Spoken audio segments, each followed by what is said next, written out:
그다음에 사회 계층 구조고 여기가 조금 어려운 파트거든요. 근데 개념은 되게 쉬워. 개념은 그냥 한번 보고 이런 게 있구나 넘어가면 되는데 문제가 그 수치 계산 문제가 쭉 나와가지고 도표 분석 문제가 원래 그 너네 변별력 나오고 킬링 파트 혹은 타임 어택 하는 그쪽 파트라서 조금 자세히 볼 겁니다. 조금 이따 문제 풀이할 거고. 자 일단은 사회 계층 구조인데 여기 계층 구조랑 사회 이동 같이 묶여서 나와요. 계층 구조는 이런 거 있다. 그래서 이 상층, 주층, 하층 세 개로 나누거든. 상, 중, 하층이 어떤 식으로 구성되어 있는가에 따라 이동 가능성, 뭐 구성 비율, 그다음에 정보화 세계화 시대에 어떤 예상되는가, 어떤 모습으로 예상되는가에 따라 이런 식으로 쭉 나눠놨고, 계층 이동은 위아래로 이동하는 거 가지고 나눈 거예요. 그래서 이동 원인이 뭐냐, 방향이 뭐냐, 범위가 어떠냐에 따라서 나눈 겁니다. 그래서 묶어서 나오는데 이 개념 자체는 그렇게까지 어렵진 않아. 내용만 한번 봅시다.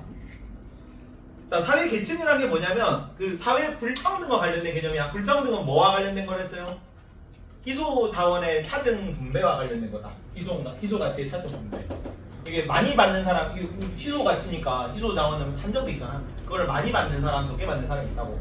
그게 불평등인 거죠. 그게 사회 계층화인 거고. 그 계층화가 좀 반복돼서 굳어진 거. 그래서 이 사회 불평등으로 인해 형성된 위계적인 층을 사회 계층이라고 해. 그게 조금 더 공고해지면 고착화되어 나타나는 게 계층 구조입니다. 그래서 이 계층 구조라는 단어가 나와도 사회 계층 구조야. 나중에 계층 이동이라는 단어가 나와도 사회 이동이 나와도 사회 계층 이동 얘기하는 거예요. 자, 계층 간 이동 가능성에 따라 어떻게 나누냐면 폐쇄적 계층 구조라는 게 있고요. 폐쇄적이다. 다시 1번이 폐쇄적 씁니다. 폐쇄적 계층 구조랑 2번이 개방적이겠죠. 개방적. 폐쇄적은 요 사이에서 그림이 잘 안 보이는데 요 사이에서 왔다 갔다 하는 걸 얘기해요. 그래서 상층은 상층 안에서만, 그 다음에 그 중층은 중층 안에서만 이렇게 이동하는 거라고. 그래서 수직 이동, 세대 간 이동이 어렵다. 위아래로 움직일 수 없고, 그 다음에 부모 계층이 고위층이었다. 그럼 자식 계층은 고위층으로만 되는 거야. 그러면 부모 계층이 하층이면은 자녀 계층이 중층, 상층으로 올라가기 힘든 구조라고. 그래서 폐쇄적인 거죠. 요 안에서만 맴돌고 있는 주입니다. 수평 이동만 가능하다. 전통 사회에서 일반적입니다. 그리고 현대 사회에도 없지는 않아요.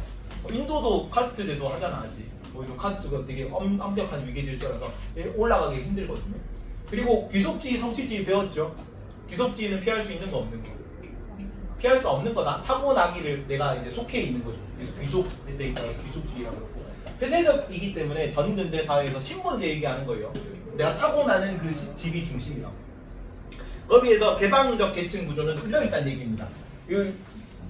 양옆으로 가고 있는데 그림이 좀 흐린데 위아래로도 왔다 갔다 하는 거예요. 위아래로 뚫려 있는 그림입니다. 보이니? 좀 흐리지? 좀 보이네. 이제 PDF가 좀 화질이 구려져가지고. 그래서 위아래로 움직이는 거 얘기하는 겁니다. 세대 이동, 세대 간 이동이 쉽고, 요거 위아래로 가고, 수평 이동도 당연히 되게 좋아요. 근대 이후에 많이 확산되는 거고, 특히나 그 산업사회 이후로 그 원래 하층민들이 그 노동자로 일하면서 중산층이 형성되거든요. 나중에 그 다이아몬드형 계층 구조로 나올 건데 그 과정에서 신분 상승이 많이 일어났기 때문에 근대 이후 많이 확산됐고 성취지위 중심이다. 여기는 신분 이동이 가능한 거죠. 내가 노력하면 올라갈 수 있고 내가 못하면 떨어질 수 있는 시대야. 그럼 계층 구성 비율에 따라 이건 무슨 모양? 피라미드형 계층 구조. 이거는 뭐겠니? 다이아몬드형 계층 구조. 안 어렵죠? 피라미드형 계층 구조. 여기는 다이아몬드형 계층 구조. 자, 피라미드형 계층 구조인데 주로 전통사회 개발 대상국 이렇게 하층이 제일 많고 중층, 상층. 이거 뒤에 도표 분석하면서 이런 식으로 줄 거거든. 이런 식으로 줬는데 B가 만약에 중층이다. B가 중층일 때 각국은 무슨 형입니까? 무슨 형 계층 구조야? B가 중층이면 다이아몬드형. B가 하층이면 무슨 구조야? 피라미드형이겠죠. 이런 식으로 줘요. 이런 식으로. 그래서 내용은 되게 쉬워. 근데 이걸 보고 무슨 형이니까 무슨 형이다 무슨 형이다 이런 식으로 구분하는 걸로 나와서 짠. 자, 다이아몬드형이고 주로 여기는 이제 근대 사회 이후 산업 사회 선진국에서 많이 발달합니다. 근데 뭐 꼭 그런 것 여기 이제 피라미드형 계층 구조라고 그러는데 선진국에서도 이런 거 나타날 수 있고 뭐 개도국에서 나타날 수 있는데 주로 항상 그런 건 아니죠. 여기는 중층이 제일 많습니다. 근데 뭘 주의하냐면 중층이 꼭 과반이 아니어도 돼. 50% 이런 필요 없습니다. 중층이 제일 많기만 하면 돼. 34, 32, 32 이렇게 해도 다이아몬드 계층 구조입니다. 여기는 그 밑에가 제일 많고 이제 불안정성이 크고 하층들이 많은 거죠. 사회통합에 불리하고 여기는 안정성이 높고 사회통합에 유리한 거겠지. 근데 문제가 뭐로 또 가끔씩 나오냐면 피라미드형 계층 구조가 폐쇄적 사회 구조입니까? 항상? 피라미드형 계층 구조는 폐쇄적 계층 구조이다 이렇게 나왔거든. 맞아 틀려. 항상 그런 건 아니야. 항상 그런 건 아니야. 그러니까 일반적으로 얘가 둘 다 전통사회죠. 전통사회에서 폐쇄적이고 전통사회에서 피라미드 계층 구조가 맞기 때문에 얘가 이길 확률이 높긴 한데 전쟁 시기다. 전근대 전쟁 시기 피라미드 계층 구조지. 근데 전쟁에서 공 세우면은 막 올라갈 수 있고, 맞죠? 그러니까 혼란기 시기에 격변기에 계층 계층 이동이 활발해져요. 꼭 이제 그 성공 가능성이 높다고 이렇게 혼란기 시기에 이런 거니까 피라미드 계층 구조일 때도 개방적일 수 있습니다. 그것도 주의합니다. 주로 그렇지만 항상 그런 건 아니다. 다음, 요거는 미래 사회 예상입니다. 정보화 사회, 세계화 시대 이런 거거든. 근데 미래 사회에서 이런 걸 무슨 모양이겠냐 이렇게 생겼네. 무슨 모양? 모래시계형이다. 모래시계. 모래시계형은 절망편입니다. 절망편. 그래서 미래 사회의 절망편. 빨간색인데 핏빛 미래. 여기는 빨간색인데 장밋빛 미래. 희망편. 내가 만들고 괜찮은데 했어요. 핏빛 미래, 장밋빛 미래. 여기는 동그랗죠. 그래서 타원형 계층 구조라고 해요. 타원형 계층 구조. 자, 뭐가 다른 거냐면 중층 인구 비율이 다른 거다. 여기는 중층 인구 비율이 어떻고? 여기는 중층 인구 비율이 가장 적습니다. 그리고 여기는 중층 인구 비율이 이거랑 무슨 차이냐면 여기는 거의 사회 대다수가 중층이란 얘기야. 여기는 이제 중층이 그냥 34%여도 되는데 여기는 뭐 반드시 그런 건 아니지만 어쨌든 뭐 대부분 뭐 80% 이상 뭐 이런 느낌이 타원형 계층 구조야. 그러니까 희망편, 희망편. 사회에 진짜 잘 사는 사람도 거의 없고 진짜 못 사는 사람도 거의 없고 다 비스무리하게 사는 거죠. 안정성이 되게 높겠죠, 이 사회. 자, 뭐 어떻게 하면 이렇게 되느냐? 정보화 세계화 시대죠. 정보화 시대가 되면은 정보를 대다수 사람들이 공유할 수 있을 거 아니야. 그지? 정보사에 대한 낙관적 정보입니다. 정보 공유 확대로 소득 분배 형평성이 높아진다. 그러니까 재화는 한정돼 있지만 정보는 어때요? 정보는 한정돼 있지 않죠. 얻으려고 노력만 하면 정보는 다 얻을 수 있는 시대란 말이야. 그래서 희망편이죠. 그래서 모든 사람들이 동일한 정보를 공유한다면 이제 정보가 부의 창출인 시대가 점점 올 거니까. 지금은 사실 자본이 생산 수단인 거죠. 아직은 자본주의 시대잖아. 나중에 정보화 사회로 바뀌어가지고 정보가 생산 수단이 되는데 그 정보가 한도가 없죠. 정보라는 거는. 그래서 모든 사람들이 정보를 공유하면 모든 사람들이 두루뭉실하게 비슷하게 잘 살 수 있을 거예요. 그래서 소득 분배 형평성이 높아지는 시대입니다. 사회 동안 안정성이 가장 높은 거지. 두 개. 중층 사회가 인구가 사회 대다수를 차지하는 거. 근데 정보는 한정이 없지만 근데 그 정보의 질의 차이가 있을 수 있다는 게 이거예요. 그러니까 정보는 한정이 없긴 하지. 근데 진짜 돈 되고 진짜 귀중하고 진짜 접근성이 좀 낮은 돈 되는 정보만 누구만 지고 있다고? 얘네들만 지고 있어. 최단 기층만 지고 있을 거라는 얘기. 그래서 3층 하층이 중층보다 훨씬 많은 중층이 거의 없다고. 일부 진짜 고급 정보를 얻을 수 있는 사람들이 진짜 부를 독차지하고 나머지 그 고급 정보를 얻을 수 없는 사람들이 다 극빈층을 이루는 사회입니다. 양극화 사회죠. 불안정성이 가장 높고요. 정보사에 대한 비관적성이 정보 격차 확대로 부의 집중이 활발해지는 시기. 개념은 쉬워. 개념은 어려운 게 하나도 없다. 문제 풀기 어려워졌지. 다음 계층 이동입니다. 이동 원인에 따라서 여기는 이제 개인 노력 이런 걸로 개인적 노력을 통해서 이동하는 걸 뭐라 그러냐면은 개인적 이동이라고 해요. 사회는 변동이 없는데 내가 뭔가를 변해서 내가 노력해서 변동되는 거. 내 사업이 망해서 내가 시험에 합격해서 이런 식으로 이제 계층 이동이 하는 거. 개인적 이동을 합니다. 공무원 시험하고 공무원 됐다요. 그다음에 구조적 이동이라고 하는데 이거는 개인과는 상관이 없어. 개인이 뭐 노력을 했든 노력을 안 했든 간에 사회 자체가 변동되면서 내 심리이 바뀌는 거지. 이게 구조적 변동이고. 전쟁으로 국가가 멸망했다. 그래서 노예로 잡혔다. 이런 거는 국가가 멸망한 게 내 잘못이 아니죠. 그래서 내가 무언가를 하지 않았는데 불구하고 사회 구조가 변동되면서 내 신분이 변했으니까 이런 걸 구조적 이동이라고 하는 거야. 그 뒤에 뭐 사례로 이런 게 나와. 세계에 닥친 경제 대불황으로 뭐 사업에 실패하고 노숙자가 됐다. 그런 거는 경제 대불황 때문에 노숙자가 된 거니까 개인적 이동, 구조적 이동? 구조적 이동이겠죠? 내가 노력을 했어도 안 됐잖아. 세계에 닥친 경제 대불황 때문에. 그래서 노숙자가 된 거잖아. 구조적 이동 사례입니다. 다음 이동 방향에 따라서 수평 이동이 있고요. 수평 이동. 그다음에 수직 이동이 있어요. 별로 돼 있죠, 별. 수직 이동이랑 나중에 그 세대 간 이동인데 요거 두 개만 주로 나와요, 시험에. 두 개 분석하는 거. 수평 이동은 동일 계층의 요거 그림에 보면은 요렇게 요게 수평 이동이고 수평 이동. 그다음에 요게 수직 이동. 화살표가 잘 안 나오는데 요게 수직 이동. 그래서 이제 우리 학원으로 치면은 전임 직급 유지하체 내가 사회과 쌤인데 국어과 쌤이 되는 거죠. 그런 게 이제 수평 이동이고, 수직 이동은 나는 사회과 그대로 똑같이 있는데 연차 쌓여서 전임에서 주임 진행이 된다. 이런 게 수직 이동입니다. 계층 상승 하강을 다 포함한다. 수직 이동 당연히. 다음 마지막 이동 범위에 따라 세대 내 이동이 있고 세대 내 이동. 이거는 부모 세대랑 관계없이 내 세대 안에서 내가 태어나서 죽을 때까지 바뀌는 변동이야. 세대 내 이동. 그다음에 세대 간 이동은 부모 세대랑 비교했을 때 내 신분이 어떤가를 나타내는 겁니다. 세대 간 이동이라고. 지금 두 세대 이상에 걸친 이동이죠.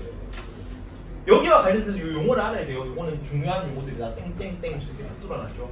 처음에 성장기 부모의 계층, 내 계층하고 관련이 없어. 내 부모의 계층을 출발 지위라고 해요. 내가 사회생활을 출발하는 지위죠. 태어날 때부터 정해지는 거예요. 출발 지위가. 성장기 부모의 계층. 그 다음에 내가 진입지위인데 용어 구분해라. 출발지위랑 진입지위랑 다른 거다. 출발지위는 내가 태어날 때 정해지는 거고, 진입지위는 내가 사회생활 시작하면서, 내가 돈 벌기 시작하면서 정해지는 지위예요. 사회 진출시 계층입니다. 뭐 부모가 내가 어렸을 때는 그 성장기에 내가 태어나는 순간 상층이었을 수 있거든. 근데 내가 자라는 중에 부모 사업이 망해. 그래서 사회생활을 시작할 때는 뭐 되게 그 뭐 일용직 파트타임 이런 걸로 시작을 했어. 그러면은 태어날 때는 부자였으니까 출발 지위는 상층이야. 근데 자라는 중에 자녀가 부모가 망했으면은 사회 진출할 때는 하층인 거죠. 구분 하세요. 용어가 비슷하지. 진입지위, 출발지위 뭔가 뉘앙스가 비슷하단 말이야. 그래서 디테일하게 구분 안 해놓으면은 내 빼고 읽다 보면 헷갈려. 마지막으로 도착하는 지위입니다. 중장년 내 세대의 마지막에 해당하는 지위. 내가 전역할 때, 퇴직할 때에 해당하는 지위입니다. 종착지위라고 해요. 종착지위. 마지막에 도착하는 지위입니다. 밑에 예를 보면은 아버지 A가 하층이면 자녀 B의 출발지는 무조건 뭐인 거야? 하층인 거야. 태어날 때 정해지는 거니까. 근데 열심히 공부해서 대기업에 입사했다. 그럼 사회생활 시작할 때 진입지위는 대기업이니까 대기업? 상층해도 될 것 같아요. 중층인 거고. 그다음에 열심히 일해서 중장년에 임원이 되었다. 그러니까 여기는 그냥 입사니까 대기업 그냥 말단 사원이죠. 말단 사원이니까 중층. 여기는 이제 임원이 된 거니까 끝까지 진급할 수 있는 진급을 한 거잖아요. 여기는 종착지위는 상층인 거지. 그렇죠? 개념 문제만 봅니다. 개념 문제. 성장기 부모의 계층이라는데 부모와 성장기라는 게 아니죠? 부모가 성장일 수가 없지. 나오려면 결혼하고 애 넣고 하려면은 성장기 때 부모의 계층이에요. 내가 성장기일 때 부모의 계층. 내가 태어날 때 정해지는 겁니다. 태어날. 사회 계층 구조를 봅니다. 여기는 그냥 선지인데 이거가 이제 변별력이 있지는 않아. 근데 기본적인 내용은 알아야 돼서. 자, 첫 번째 거 예거나 194번 피라미드형 계층 구조보다 다이아몬드형 계층 구조가 안정적이고 개방적일까요? 맞니? 네. 항상 그런 건 아니야. X다 X. 네. 피라미드형 계층 구조가 개방적일 수 있을 수도 있고 없을 수도 있어요. 안정적인 건 맞아요. 안정적인 거 맞아. 피라미드형이 다이아몬드형이 피라미드형보다 안정적입니다. 근데 전쟁 시기에는 피라미드형이 더 활발할 수 있다고 했잖아요. 뭐 전근대 사회에서 막 격변기는 개방적일 수 있으니까. 개방적인지 폐쇄적인 거는 항상 이렇다는 걸 알 수 없는 거야. 일반적으로라는 내용이 나오면 혹은 주로라는 내용이 나오면 맞아요. 그래서 X다 X. 주로는 맞아요. 주로는 맞아. 주로는 이제 다이아몬드형 계층 구조가 일반적으로는 좀 폐쇄적인 편이야. 왜냐면 전근대 사회라서. 둘 다 전근대 사회의 일반적인 모습이죠. 다음 채원아 195번 개방형 계층 구조보다 폐쇄적 계층 구조가 안정적입니까? 맞니? X냐? X입니다. X. 요거는 그 중층이 비율이 높을 때가 안정적인 겁니다. 근데 그 개방형인지 폐쇄적인지 가지고 중층 비율이 높은지는 알 수가 없어요. 다이아몬드형이 안정적인 거야. 다음 196번 미나. 자, 피라미드형 계층 구조가 다이아몬드형 계층 구조가 하층 인구수가 더 많습니까? 맞니? 아니지. 뭐 때문에 틀렸겠어요? 아니, 인구? 수가 아니다. 수. 뭘 나타낸 거야? 인구? 비율을 나타낸 거죠. 수랑 비율은 원래 그 사회과학 문제에서 항상 그걸 납치 문제로 해요. 1학년 인구 부양비 나중에 6단원에서 인구 부양비 볼 거거든요. 5단원에서 인구 부양비 볼 건데 거기도 인구 부양비가 높으면 노년 인구, 그러니까 노년 인구 부양비가 높은 게 노년 인구 수가 많은 거야, 아닌 거야? 알 수 없는 거야, 그거는. 노년 인구 부양비는 노년 인구의 부양 비율이에요, 비율. 그런 식으로 맨날 나오기 때문에 여기도 하층 인구수가 많은지는 모르지. 하층 인구 비율이 많은 거지. 국가 규모 따라 다른 거겠죠. 4번에 민건아, 자, 어떤 사회의 계층 구조가 피라미드형이라면 그 사회는 신분 사회입니까? 맞니? 아니 그거 아니지. 그러니까 신분 사회가 아닐지라도 하층이 많을 수 있잖아. 부가 어느 뭐 상층 계층에 집중돼 있으면은 신분제 아니라도 극빈층이 많을 수 있단 말이야. 그 사회는 신분 사회이다는 아니지. 근데 신분 사회라면 아니 신분 사회는 뭘 할 수 있니? 신분 사회는 항상 무슨 사회인 거야? 폐쇄적인 거야. 폐쇄적인 거. 피라미드형인지도 잘 알 수는 없어요. 주로 피라미드형이긴 하지만 신분 사회라면 항상 폐쇄적이다. 그죠? 그거는 그렇게 기억을 하십시오. 198번에 찌우. 자, 신분 사회는 폐쇄적 계층 구조이며 대개 피라미드형 계층 구조를 보입니까? 그거는 맞아. 대개는 맞습니다. 대개는. 오. 다음 채원이 산업화 이후 일반적으로 중층의 비율이 높아졌을까요? 맞아요. 중층. 그 산업화가 이루어진다는 건 뭐가 형성된다고? 공장이 들어선다는 거야. 그러면 공장이 들어서면 심지어 누구도 일을 할 수 있는 거냐면 여성도 일을 할 수 있습니다. 그지? 그리고 예전에는 농업 생산량이 생산량이 좀 작어. 생산량이 작은데 인구 부양력이 높아지겠죠. 산업사회로 바뀌면서 생산량 늘어나고 이제 거기서 내가 노동력을 제공함으로써 부를 창출할 수 있는 일반 멍청한 사람들도, 그리고 거기는 일만 많이 하면 기술직이잖아. 기술직. 일을 오래 하는 게 일을 잘하는 거거든요. 그래서 오래 하는 사람들이 더 연차 많이 쌓고 진급하고 그 상층 계급으로 올라갈 수 있어. 그래서 산업사회가 되면서 다이아몬드형으로 원래 계층 구조가 바뀝니다. 일반적으로 처음에는 이제 부가 한정돼 있으니까 부가 어디에 들어간다? 상층으로 가. 상층으로. 대부분은 못 사는 애들이죠. 못 사는 애들이니까 피라미드형 구조가 많고 산업사회로 바뀌면서 다이아몬드형으로 바뀌는 비율이 좀 높다고. 30년 전이나 지금이나 피라미드형 계층 구조면 계층이 세습된 사회입니까? 아니죠. 똑같이 피라미드형이지만 왔다 갔다 많이 할 수 있잖아. 계층이 세습된 사회라는 건 폐쇄적이라는 거고, 폐쇄적이 아닐지라도 계속 피라미드형일 수 있는 거지. X입니다. 그래서 다 말장난인데 말장난 그 잘 구분을 하셔야 돼요. 원래 사회가 다 말장난이죠. 말장난이 많은데. 다음 예건이 하층에 속해 있던 사람이 세대 내 상승 이동과 이거 중요합니다. 이거 같이 풀어보자. 같이 풀어보고 손 들게요. 하층에 속해 있던 사람이 세대 내 상승 이동과 하강 이동을 순서대로 경험하면 같이 하층에 속해 있게 된다. OX. O 손 들어보세요. X 손 들어보세요. 이해를 한 거죠 이거? 뭔 얘기야? 하층에 있었어. 근데 상승 이동했어? 뭐 어디 갈 수 있어요? 중층도 갈 수 있고 상층도 갈 수 있지. 만약에 중층으로 갔으면은 하강 이동하면 다시 하층이 맞거든. 근데 내가 상층으로 갔다가 상승 이동했다가 하층 이동을 중층까지만 할 수 있는 거죠.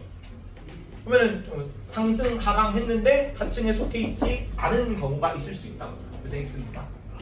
다 말장난인데. 이거 왜 물어보는 거야? 어? 이건 이런 식으로 시험에 나온다고. 이렇게 나온다고요? 그렇게 나온다고. 아니 개념이 쉽잖아. 개념이 어려운 게 있습니까? 어려운 게 없어. 사문은 전체 그 사회탐구 시험 중에 가장 개념이 쉬운 과목 중 하나입니다. 개념이 쉽기 때문에 문제가 이렇게 나올 수밖에 없다고. 문제는 지금 아직 어려운 거 들어가도 안 했다. 요거 봐야 되는데. 요거는 내용이 진짜 안 어렵거든. 3분 줄 테니까 풀어보세요. 3분. 별 3개짜리.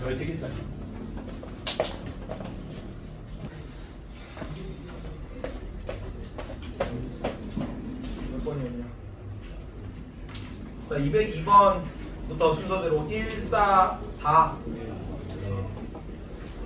뒤에 건 안 풀었지. 204번만 좀 같이 풀어봅시다. 203번 괜찮니? 203번 틀린 사람. 괜찮죠? 넘어가 되니? 3번, 3번. 어? 이게 3번, 4번 같이. 202번은 괜찮죠? 다 봅시다. 같이 한번 들으세요. 자, 갑은 가난한 농부의 아들로 태어났는데 중학생 때부터 장사를 시작한 기업 회장이 됐다. 갑은 세대 내 이동을 경험하였니? 세대 내 이동 어디 나타나 있어? 중학생 때부터 장사를 시작했다. 그리고 현재는 대기업 회장이 되었다. 출발지위는 뭐였어? 출발지위는 하층이 이제 가난한 농부니까. 근데 종착지위가 뭐인 거야? 대기업 회장이. 중학생 때부터 여기는 출발지위는 장사 시작 뭐 중층 정도? 그냥 뭐 무슨 장사인지 모르니까. 근데 종착지위가 회장이잖아. 그러면은 출발지위 뭐 하층, 중층, 상층 뭐 이렇게 된 거니까 세대 내 이동 경험한 거죠. 오고요. 자, 을은 계층 간 대물림. 미안하다. 요거를 외우십시오. 요 용어가.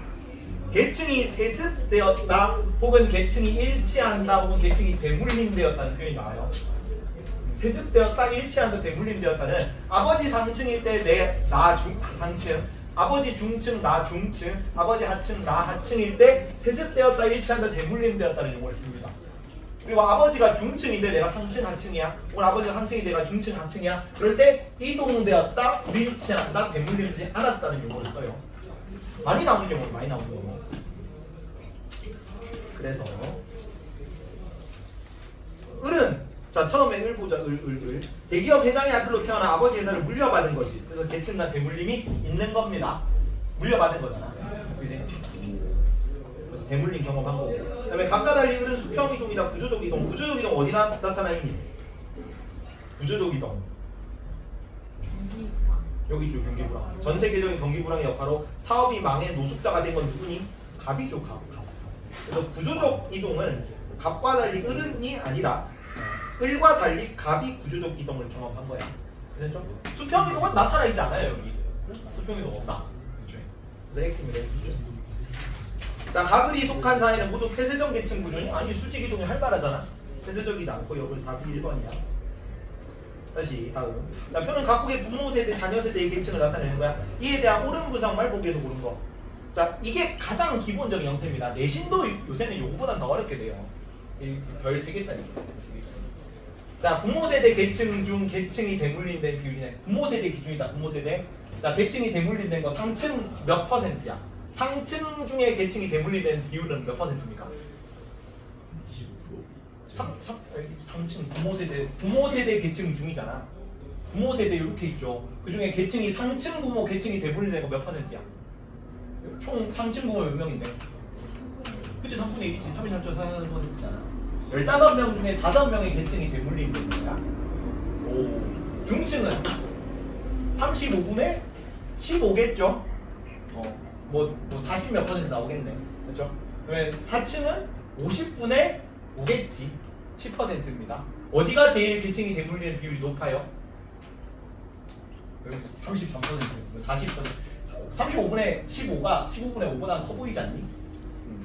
그래서 여기가 제일 높겠죠. 중층이 가장 높은 겁니다. 기억 틀렸고. X. 이은 부모 세대보다 자녀 세대의 계층 구조는, 자, 부모 세대는 무슨 형 구조야? 부모 세대 구조는 무슨 형 구조입니까? 상중, 피라미드형이죠. 상중하가 밑으로 갈수록 많잖아. 부모 세대는 피라미드형이에요.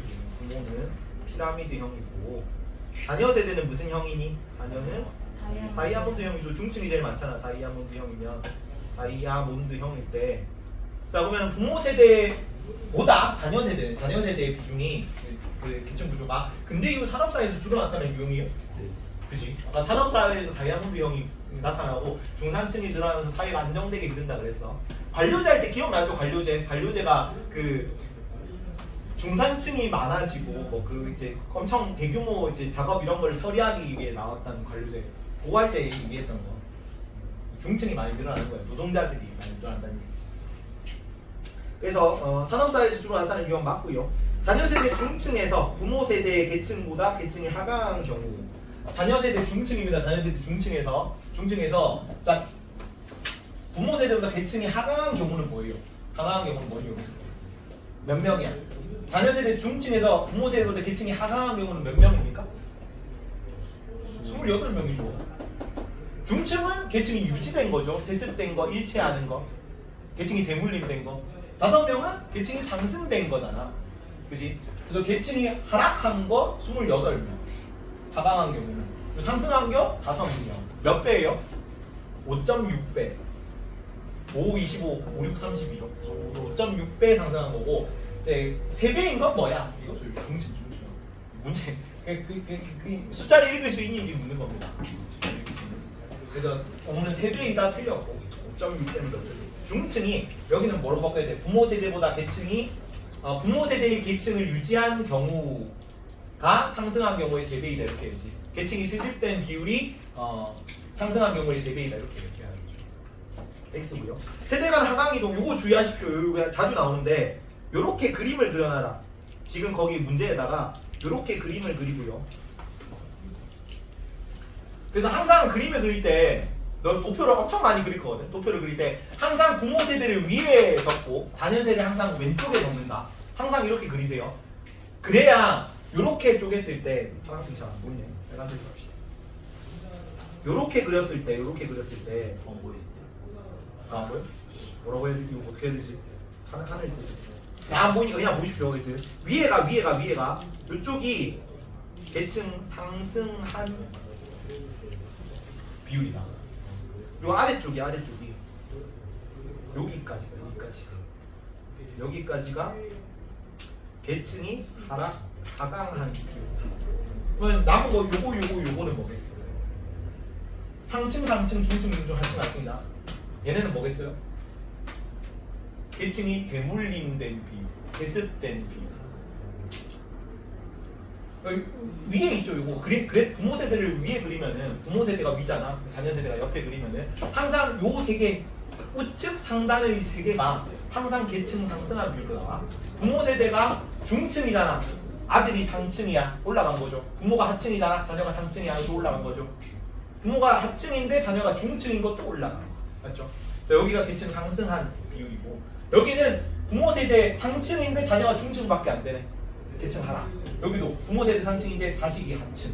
부모 세대 중층인데 자식이 하층. 여기까지 요거 세 개가 신분이 계층이 하락한 비율이다. 그렇죠? 자 그러면 마지막 세대 간 하강 이동이 세대 간 상승 이동보다 적다. 하강 이동은 전체 100명 중에 몇 명이야? 몇 퍼센트니? 20명이죠. 20명. 하강한 비율은 20명이고 상승한 비율은 몇 명이에요? 여기가 더하면 45고 여기는 55죠. 55. 어디가 더 많아? 상승한 게 많이 하강한 게 많이? 상승한 게 많죠. 그래서 여기도 하강 이동이 상승 이동보다 적다가 맞는 거지. 상승한 게 많으니까. 그래서 맞습니다. 아까 여기가 현실 고증인데 다이아몬드형이 그거랬죠. 다이아몬드형이 근대사회랬잖아. 자녀 세대가 다이아몬드형이면은 계층 상승이 일반적으로 이루어지긴 하거든요. 이렇게 생각해요. 하고 여기까지. 이것도 기본 내용이죠. 쉬운 거다. 각국이 피라미드형 계층 구조야. 그럼 B가 뭐겠니? 각국이 피라미드형 계층 구조면 A, B, C가 뭐겠니? 각각? 여기가 상, 중, 하인 거 알겠습니까? 1번일 때 1번 문제에서 각국이 피라미드형 계층 구조네. 그러면 A가 상, B가 제일 밑에 있겠죠. 하, C가 중이겠지. 잘 따라와라. 이 진짜 쉬운 거다 지금. 계층 구조 분석 모의고사 이런 식으로 안 나와요. 내시니까 이 정도 난이도로 내주는 거지. 가장 기초 중에 가장 기초입니다. 그래서 피라미드형 계층 구조고 을국은 상층의 비율 이렇게 됐을 때 을국은 상층의 비율이 어때요? 가장 많네. 1번 틀렸다. 다음 을국이 모래시계 다 지워야 됩니다. 다시 항상 이렇게 썼다 지웠다 해야 돼. 번호마다 다 알죠? 맨날 하잖아. 2번 을국이 모래시계형 계층 구조야. 을국이 모래시계형이면은 B랑 C는 알 수 없죠. 이게 상층인지 하층인지. 뭐는 알 수 있어요? 모래시계형이면 뭐만 자료가 뚜렷한 거야?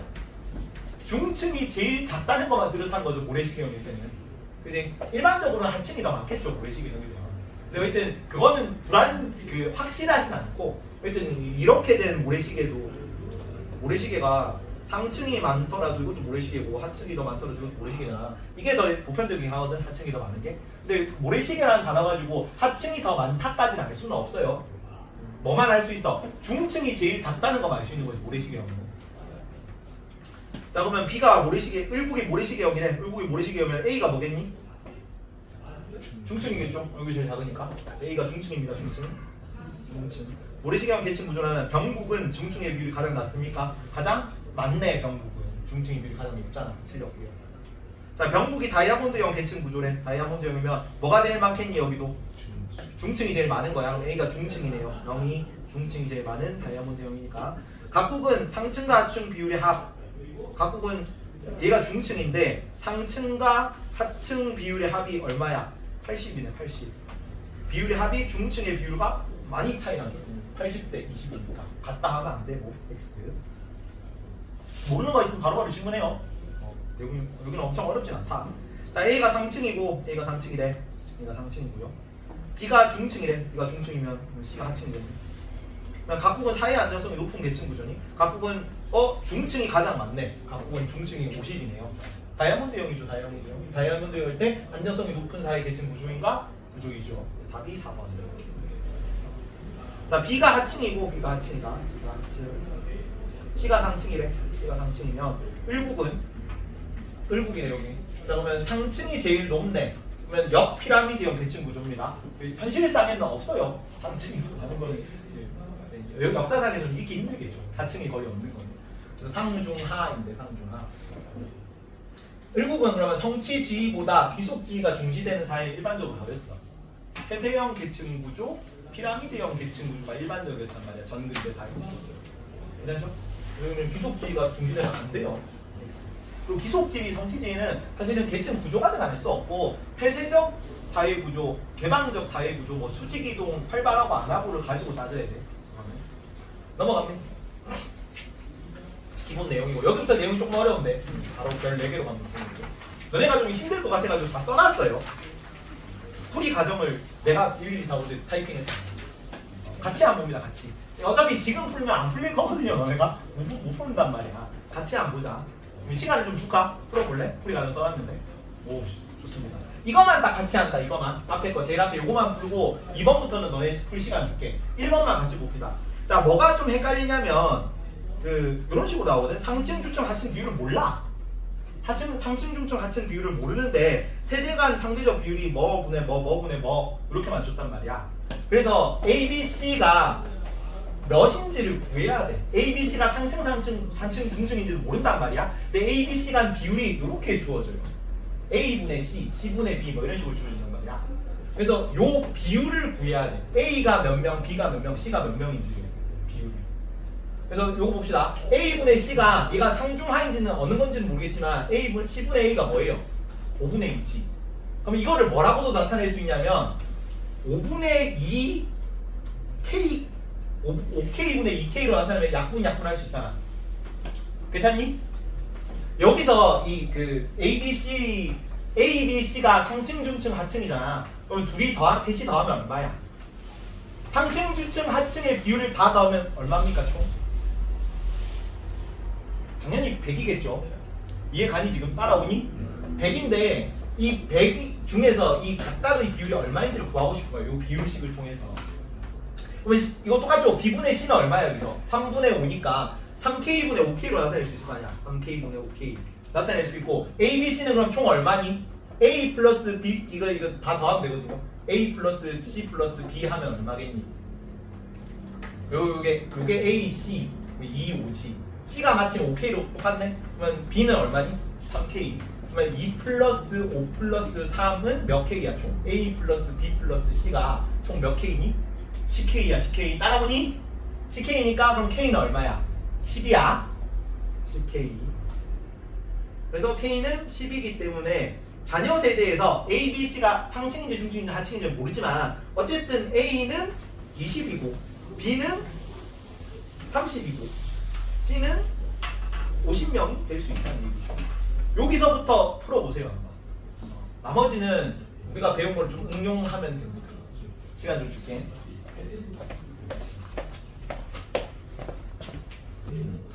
자 봅니다. 따라가보자. 여기 문제대로. 자 자녀 세대 계층은 다이아몬드형 계층 구조로 나있죠. 다이아몬드 계층 구조라고. 그러면은 가장 비율이 높은 C가 50이잖아. 그러면 다이아몬드일 때 C는 뭐겠니? C는 다이아몬드면 C가 제일 많은 거잖아. 그럼 C가 중층, 하층, 상층 중에 뭡니까? C가 가장 비율이 높다 50명이네. 상층, 중층, 하층 중에 무슨 층? C가 50이잖아. 50이 제일 많죠. 다이아몬드에서는 어느 층이 가장 비율이 높아? 중층이 제일 많잖아. 그래서 C가 제일 높으니까 50이니까 얘가 중층이겠죠. C는 중층이고 상층, 하층 중 A, B가 여기 나와있죠. A는 B보다 높은 계층이다. 근데 자녀 세대는 무슨 형? 다이아몬드형을 했잖아. 그러면 A랑 B가 중층, 하층 중 하나인데 근데 뭐가 더 높다? A가 B보다 높네. 그러면 A는 20명인데 얘가 상층인 거고, 그치? A는 상층, B는 하층인 거죠. 괜찮죠? 그래서 이걸 다 적습니다. 상에다가 A, 중에다가 C, 하에다가 B 적고 해야 안 헷갈려. 다 적고 해야 돼요 원래. 괜찮니? 그러면 자녀 세대 상층 A였다. 상층 A, 중층 C, 하층 B인데 상층은 몇 명이다? 전체 자녀 세대 100명 중에 상층이 여기는 A가 20명으로 돼 있죠. 20명이고 중층은 50명이고 하층은 30명이네. 괜찮습니까? 여기까지? 여기까지는 조금 어려울 수도 헷갈릴 수도 있는데 여기까지는 안 어려운 거야. 자녀 세대 계층 중 계층 세습한 비율이 A가 40%, B가 70%, C가 20%지. 그러면 전체 자녀 상층 인원이 몇 명이니 지금? 전체 자녀 상층 인원이 상층은 20명이잖아. 20명 중에서 부모 세대가 상층인 인원은 뭐 분의 100분의 40이야? 전체 상층 인원이 몇 명인데 자녀 세대는? 20명이지. 20명 중에 40%가 부모 세대를 계승한 거잖아. 그러면 전체 상층 인원, 자녀 세대 상층 인원 20명 중에 40%인 얼마니? 곱하기 하면 2, 4, 8이죠. 8명이 부모 세대와 계층이 같은 거죠. 전체 상층 인원. 그럼 여기가 상이 8명이겠죠. 여기는 아까 채운 게 20명, 50명, 여기는 30명이고 나머지 똑같습니다. 전체 자녀 중층 인원이 얼마야? 50명 중에 부모 세대가 중층인 인원이 20%랬죠. 20%. 그래서 중층 인원은 50 곱하기 20이니까 얼마야? 여기는 10명이죠. 여기가 10명입니다. 괜찮니? 전체 하층 인원은 몇 명이고? 30명인데 그 중에 부모 세대가 하층인 인원이 얼마야? 20%라고 했지. 잠깐만. 여기는 그 70%. 그러면 30명 중에 70%니까 나누고 하면 37, 21명이지. 여기 21명이지. 이렇게. 근데 이때 부모 상층에서 자녀 하층으로 이동한 인원이 0명이야. 부모 상층에서 자녀 하층으로 이동한 인원이 그러니까 이렇게만 딱 주면은 못 풀어요. 원래 못 푼다. 이렇게 주면은 이렇게 못 풀기 때문에 이런 걸 하나 더 준 거죠. 그래서 자녀 하층으로 이동한 인원이 0명입니다. 자 4번에 부모 계층 중 계층 세습한 비율이 A가 80이네. 그러면 이거 어떻게 해야 되냐면 부모 세대의 상층 인원을 모르거든요. 요거만 두고 그래서 미지수로 둡니다. 미지수 X에다가 80%가 계승했네. 80%가 10분의 8이 계승했는데 이게 몇 명이라고? 상상이? 8명이라고. 아까 보였잖아. 8명이라고. 그래서 8명. 아까랑 똑같죠. 자녀 세대 구한 거랑. 8명이기 때문에 X 전체는 얼마니? X 곱하기 10분의 8이 8명이면 약분하고 1이죠. 그러면 10 여기로 넘기면 되잖아. 여기 곱하기 10 하면 여기가 10이 되고 그러면 X는 10이 되는 거지. 그래서 여기 X 10입니다. 괜찮니? 그럼 이제 이걸 구할 수 있지. 여기 다 채울 수 있잖아. 퍼즐 맞추듯이 하면 돼. 전체 상층이 10명인데 상층이 8명, 하층이 0명이잖아. 그러면 중층은 얼마야? 부모 상층 중에 중층은 얼마니? 2층. 2명. 이렇게 퍼즐 맞추듯이 맞추는 거예요. 여기도 전체 30명인데 여기 0명이라고 줬죠. 이게 힌트다 이게. 0명이니까 30명 중에 21명이 여기 몇 명이야? 9명. 그러면 중층도 구할 수 있을 거. 요거는 못 구하는구나. 여기는 그래서 10명이고요. 10명. 전체 부모 중 Y명 중 자녀 세대가 중층이는 얼마야? Y 곱하기 5분의 10이죠. 그게 10명이네요. 10명이죠. 10명. 그러면 Y는 얼마입니까? 여기도 5분의 10분의 5가 10명이면은 여기는 나누기 1 여기 2 하면은 20이지. 20. Y는 얼마니? 20명이야. 20명. 중층 20명. 그다음에 분모 하층 인원 Z라고 둘 때 여기도 10분의 3 곱하기 Z가 21명이니까 Z는 얼마다? 여기도 3, 7 나누면 70이네. 70 이렇게. 그럼 이제 다 채울 수 있잖아. 여기 얼마니? 여기 19니까 여기는 11이고 여기는 뭐 있는데? 하층이 왜 그거 있어요? 어디? 하층 9명 보이진 않아요. 하층 9명 아까 뭐 있잖아. 네. 여기 이제 0에서 21 더한 게 0, 21 더한 게 30이어야 되잖아. 남은 게 그밖에 없는 거지. 그래서 그런 거야. 여기 아까 10명이었네. 10명이었네. 10명, 여기 19명, 여기 11명. 여기 얼마야? 19명이니까 1명. 맞나? 여기는 12명이니까 38명. 가면은 50, 70이 나와. 계산 실수 하지 마라. 여기 계산 실수 하나만 삐끗하면 다 틀리거든요. 계산 실수 안 하기가 쉽지 않은데 38명, 11명 더하면 그래서 8 더하기 11 더하기 11 해야 20이 나오니까 그런 식으로. 요거만 다 채울 수 있으면 돼. 8 더하기 11 더하기 11은 30 아니에요? 잠깐만. 8 더하기 여기가 1이다. 1 중요한 거고. 여기 20이 되려면 10 플러스 9 플러스 1이어야 20이지. 계산 실수하지 마세요. 나도 계산 실수 많이 하는데 너네는 틀리면 안 돼. 나는 해도 되지. 나는 문제를 안 풀잖아. 점수가 안 나오잖아. 이게 문제를 다 이해를 해도 실수하면 많이 틀리기 때문에 그럼 이제 다 풀 수 있다. 이렇게까지 구하면 표만 채우면 돼. 표만 채우면 어려움이 없어요. 자, 세대가 계층이 일치하는 비율 얼마야? 계층이 일치하는 거 뭐뭡니까 여기서? 요거니까 알겠죠? 총 몇 퍼센트니까? 31 플러스 39%네 총 39%이기 때문에 50% 넘치지 않습니다. 틀렸고 부모 계층 대비 자녀 계층의 불일치 비율 자녀 계층의 불일치 비율은 요거 빼고 전체지. 요거 상승 이동, 요거 하강 이동 다 나온 겁니다. 이게 39였으니까 맞죠? 39였으니까 나머지 61이 하강 이동이에요. 39 빼고 100에서 39. 계층 불일치 비율은 상층이 가장 높다. 부모 계층에서 불일치 비율 여기는 얼마니 총? 부모 계층 10명 중에 2명이 불일치하는 거고 중층은 20명 중에 몇 명이 불일치해? 10명이 불일치하고 하층은 몇 명 중에? 70명 중에 49명이 불일치하는 거죠. 하층에서 불일치 비율이 가장 높은 거죠. 그래서 자녀 불일치 비율은 상층이 가장 높은 게 아니라 하층이 가장 높은 거예요. 틀렸고 세대 간 상승 이동 비율은 세대 간 하강 이동 비율을 2배를 초과한다. 상승 이동이 뭐랬어요? 이게 상승 이동이었죠. 요거 상승 이동. 상승 이동 얼마니 총? 49, 50. 상승 이동 비율은 50입니다. 하강 이동 비율은 요거니까 11이죠. 11. 그러면 11의 2배를 초과하네. 그래서 답이 3번이에요. 이런 느낌으로. 다음 4번 부모 세대 하층 중 세대 간 이동을 통해 자녀가 상층이 된 경우는 없다. 하층 중에서 세대 간 이동을 통해 자녀가 상층이 된 경우가 여기 있죠. 부모가 하층인데 자녀가 상층인 게 11명 있으니까. 그래서 없다 그래서 틀렸고요. 상층의 부모를 둔 중층의 자녀 수 보자. 상층의 부모를 둔 중층의 자녀 수 2명. 중층의 부모를 둔 상층의 자녀 수, 중층의 부모를 둔 상층의 자녀 수 1명. 그래서 같지 않습니다. 그래서 틀렸다. 그래서 답이 3번. 괜찮죠? 요거 하고 여기 뒤에가 조금 더 어려운데 왜 어려우냐면은 아까는 미지수가 어떻게 나왔어? A, B, C 이렇게 분모가 2개인데 분자가 하나만 나왔죠?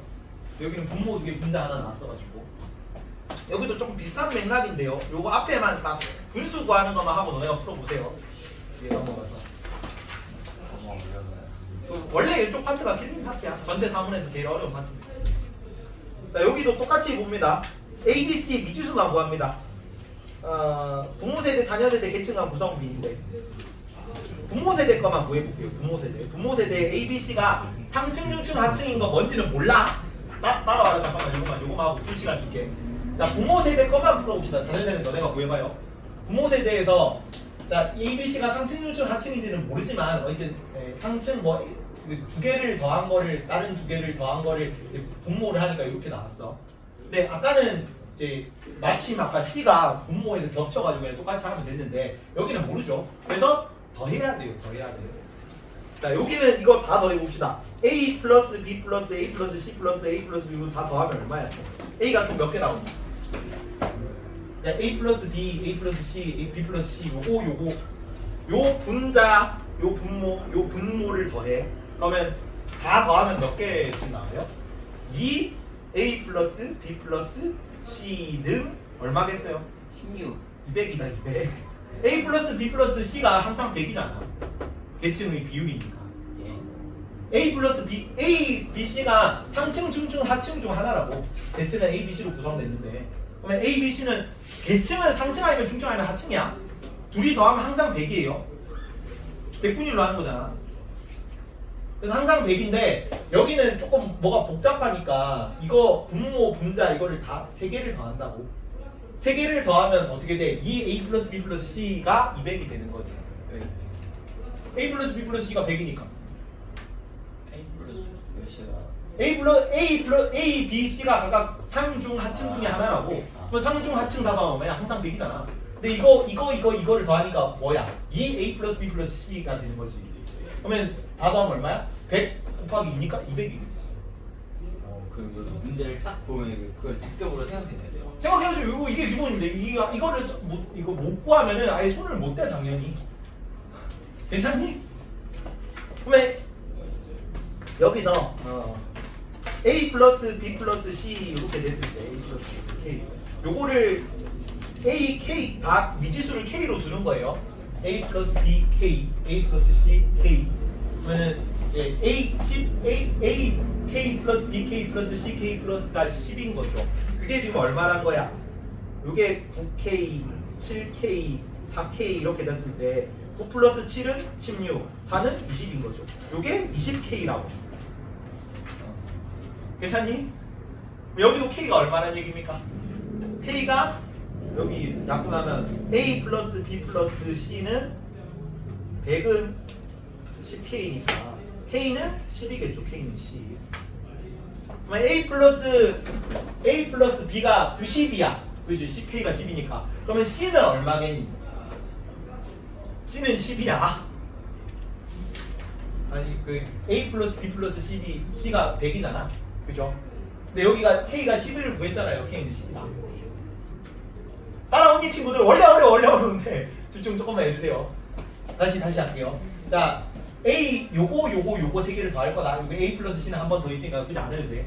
요거 세 개를 더했을 때 이 A 플러스 B 플러스 C가 이렇게 각각 A 플러스 C가 이렇게 들어야 되는 거지. 그럼 이 A 플러스 B 플러스 C는 200인 건 알겠죠? 그러면 이거를 각각 K로 뒀을 때 9K 플러스 7K 플러스 4K 한 개 200이라고. 그러면 K는 약분하면 얼마야? K는 10이 나오지. 그러면 A 플러스 B는 90이라는 얘기야. 그럼 C는 전체 비율이 얼마예요? C는 전체 비율이 10이야. 그렇게 구해야 돼? 틀릴게요. 뭘 틀려 이씨! 그러면 C는 10이고요. 그럼 B는 뭘 보면 알 수 있지? 여기 C가 A 플러스 C가 70이네. B는 몇? 30이겠죠. B는 30. A는 60 이렇게 구하면 돼. 해서 구해보세요. 아까보다 조금 더 어려운데 근데 너네가 한번 풀어보는 풀이를 나중에 듣더라도 너네가 한 번 더 풀어보는 게 나아요. 표 그릴 자리가 있어요? 보통 뭐 빈칸에다 아니면 뭐 짤막하게 하는 거 있어. 자 가를 통해서 다 봅시다. 여기 일단 여기까지 부모 세대 상중하 이렇게 놓고요. 그러니까 부모 세대가 A, B, C가 뭔지는 모르지만 상중하인지는 뭔지 모르지만 60, 30, 10이 나오는 거죠. 그러면 여기 밑에 보면 부모 세대와 자녀 세대의 계층 구조는 각각 피라미드형과 다이아몬드형 중 하나라 그랬네. 그러면 다이아몬드형이 여기는 될 수 있네. 될 수 있고. 그래서 딴 거를 더 풀어봐야겠네. 자녀 세대까지 구해야 되네. 자 자녀 세대 거 구해봅니다. 요거는 부모 세대다. 부모 세대. 자녀 세대를 구해본다. 자 A 플러스 C분의 B 보면은 2K분의 3K 되는 거고 B 플러스 C분의 A 플러스 C가 3K분의 2K 되는 거죠. 이렇게. 자 그럼 이렇게 했을 때 2A 플러스 B 플러스 C 요거 똑같이 구합니다. 위에 거 분자 분모랑 밑에 있는 분모 구했을 때 총 몇 K니? 총 10K가 되는 거죠. 그럼 여기는 K가 뭐야? 약분되고 이게 100이잖아. 이게 200이었죠 처음에. 200인데 약분되고 그래서 100은 5K는 A 플러스 B 플러스 C가 되겠죠. 그러면 K는 얼마다? 여기는 K가 20인 거야. 왜? 뭐 문제 있니? 밑에는 K가 자녀 세대는 K가 20으로 풀어야 된다고. 그러면은 봅시다. B 플러스 C가 3K네. 그럼 A는 얼마니? A는 40이죠. 40. 부모 세대, 자녀 세대 25. 10K니까 3K니까 여기는 10, 20. B 플러스 C 6K니까 60, A는 20. 뭐가 틀렸지? 계산이 B에서 10K 10K가 아니라 자연수 8K예요. 아 더하기 계산이 틀렸어. 여기 2 플러스 3 플러스 2는 8K죠? 계산이 틀리면 안 됩니다. 아, 나도 자주 틀려가지고.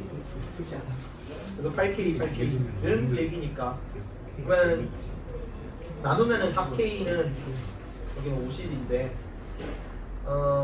여기는 100이네. 4K가 100이니까 K가 얼마야? K가 25다. 4K는 100이죠. 이렇게. 아까 8K가 200이었으니까. 네. 4K가 100이니까 K는 25지 25. 그러면 K가 25일 때 B 플러스 C가 75지. 그럼 A는 얼마란 얘기야? A는 25란 얘기입니다. A 25. A 25. 그다음에 B는 얼마니? B는 요거 보면 되지.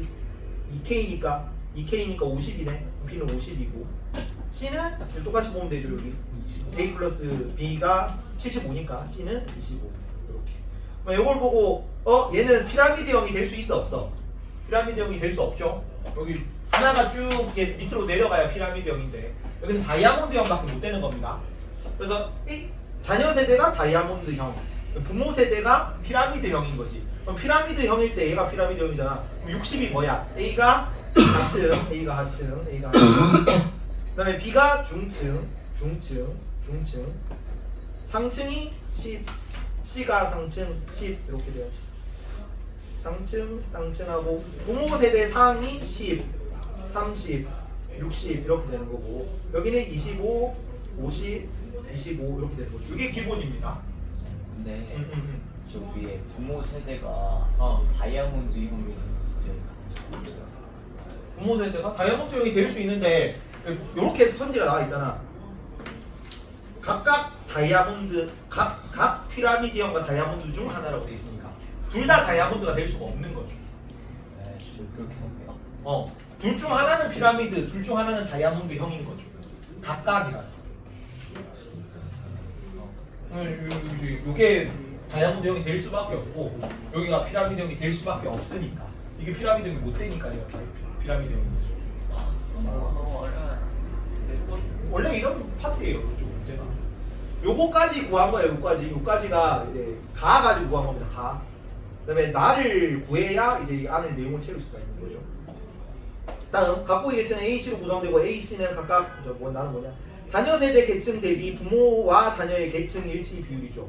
그러면 자녀 세대 여기 자녀 세대 중에서 부모 세대랑 계층이 일치하는 비율. 25 곱하기 C니까 100분의 4, 40은 이렇게 10분의 이렇게 합시다. 40이니까 4분의 1이라서 여기는 10이네. 그러면 상층일 때 C니까 40이니까 상층은 10명이고 여기도 10명을 이렇게 준 거예요. 이게 0명 대라. 일부러 힌트를 이렇게 준 겁니다. 그다음에 중층은 20%니까 B. 그러면 전체 50명 중에 100분의 2, 20 하면은 약분하고 여기 10명이죠. 여기 0이니까 여기는 얼마야? 30. 여기는 하층을 구해야겠네. 하층은 얼마야? A니까. 하층 전체 25명 중에 10분의 8이죠. 한 게 여기는 5 약분하고 여기는 2 약분하고 4. 그래서 여기는 20명. 여기는 5명. 여기는 15. 여기는 10. 이렇게 하면 딱 그려진다. 요거를 그릴 수 있으면 문제를 풀 수 있습니다. 뭐? 어디가 0명이야? 미안하다. 실수야. 내가 지금 실수가 많아서 원래 실수 좀 많이 하거든요. 지금 30도 아니고 40. 여기 40. 아 그래야 40. 이렇게 그리면 이 하나라도 틀리면은 다 틀리거든요. 주의하십시오. 나는 원래 좀 실수가 많은데 그래서 수학을 원래 좀 못했어요 내가. 산수를 못해 산수를. 자 위의 표를 분석하기 위해 학생들이 후이할 과정. 상층, 중층, 하층은 각각 CBA에 해당한다. 그러면 CBA 맞네. 상층, 중층, 하층입니다. 그래서 이거는 맞고. 자 가를 통해 부모 자식 세대의 계층별 인구 비율. 우리가 요까지 딱 했을 때 요거를 구한 거다. 요거 계층별 인구 비율. 그래서 2번까지 구할 수 있어요. 계층별 인구 비율을 알 수 있고. 가를 통해 부모 세대가 피라미드형. 요거만 딱 보고 아까 이거 채웠잖아. 피라미드형. 그 다음에 자녀 세대가 다이아몬드형인 것까지 알 수 있는 거지. 자, 나를 활용하여 계층별 자녀 세대 부모 계층 불일치 정도. 불일치 정도가 요거 불일치하는 거죠. 불일치. 요거는 나를 활용했을 때 요걸 채워서 구한 겁니다. 맞고요. 나를 활용할 때는 부모 세대의 계층별 인구 기준으로가 아니라 나가 뭐라 돼 있니? 자녀 세대 계층 대비죠. 자녀 세대 계층 대비는 자녀 세대에 대하여 비교했을 때라는 의미야. 대비는 기준이 자녀 세대입니다. 그래서 내 별 하나를 깎았냐면 문제가 어렵긴 어렵거든. 어려운데 별 하나 깎은 이유가 사실 이런 걸 잘 몰라도 요거만 보고 자녀 세대 계층 대비 근데 나를 활용할 때 부모 세대의 계층별 인구수를 기준으로 한다?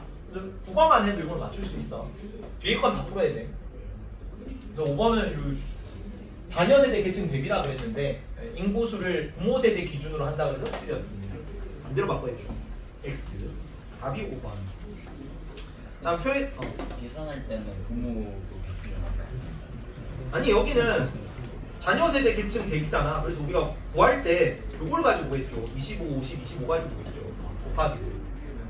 그러니까 자녀 세대 기준으로 곱하기 해야 된다. 이게 기준이다. 자녀 세대 대비였기 때문에 그런 거야. 다음 위의 표에 대한 분석으로 옳은 거 고르시다. 자, 세대 간 하강 이동은 상층 부모를 둔 자녀에게서 나타나지 않는다. 세대 간 하강 이동 봅니다. 하강 이동 여기가 하강 이동이죠. 상층 부모를 둔 자녀에게는 나타나지 않네. 그래서 답이 1번입니다. 답이 1번.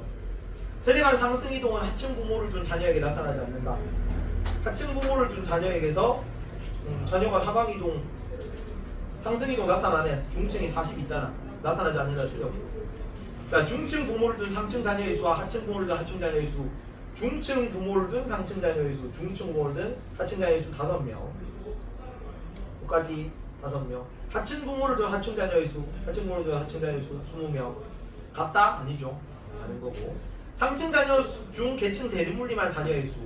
하층 자녀 중 계층 대물림한 거는 20명이죠. 20명. 계층 인도한 자녀의 수 40명이니까 여기가 더 많은 거죠. 많지 않다. 틀렸고요.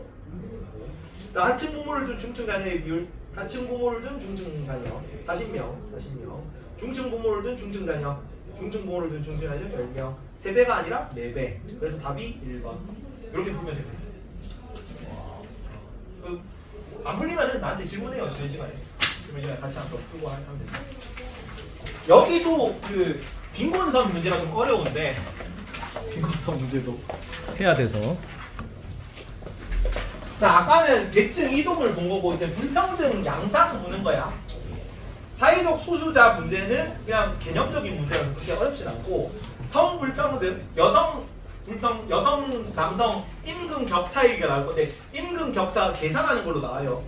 그래서 여기도 뭐 이런 식으로 나올 수 있습니다. 이런 식으로 표가 나올 거다.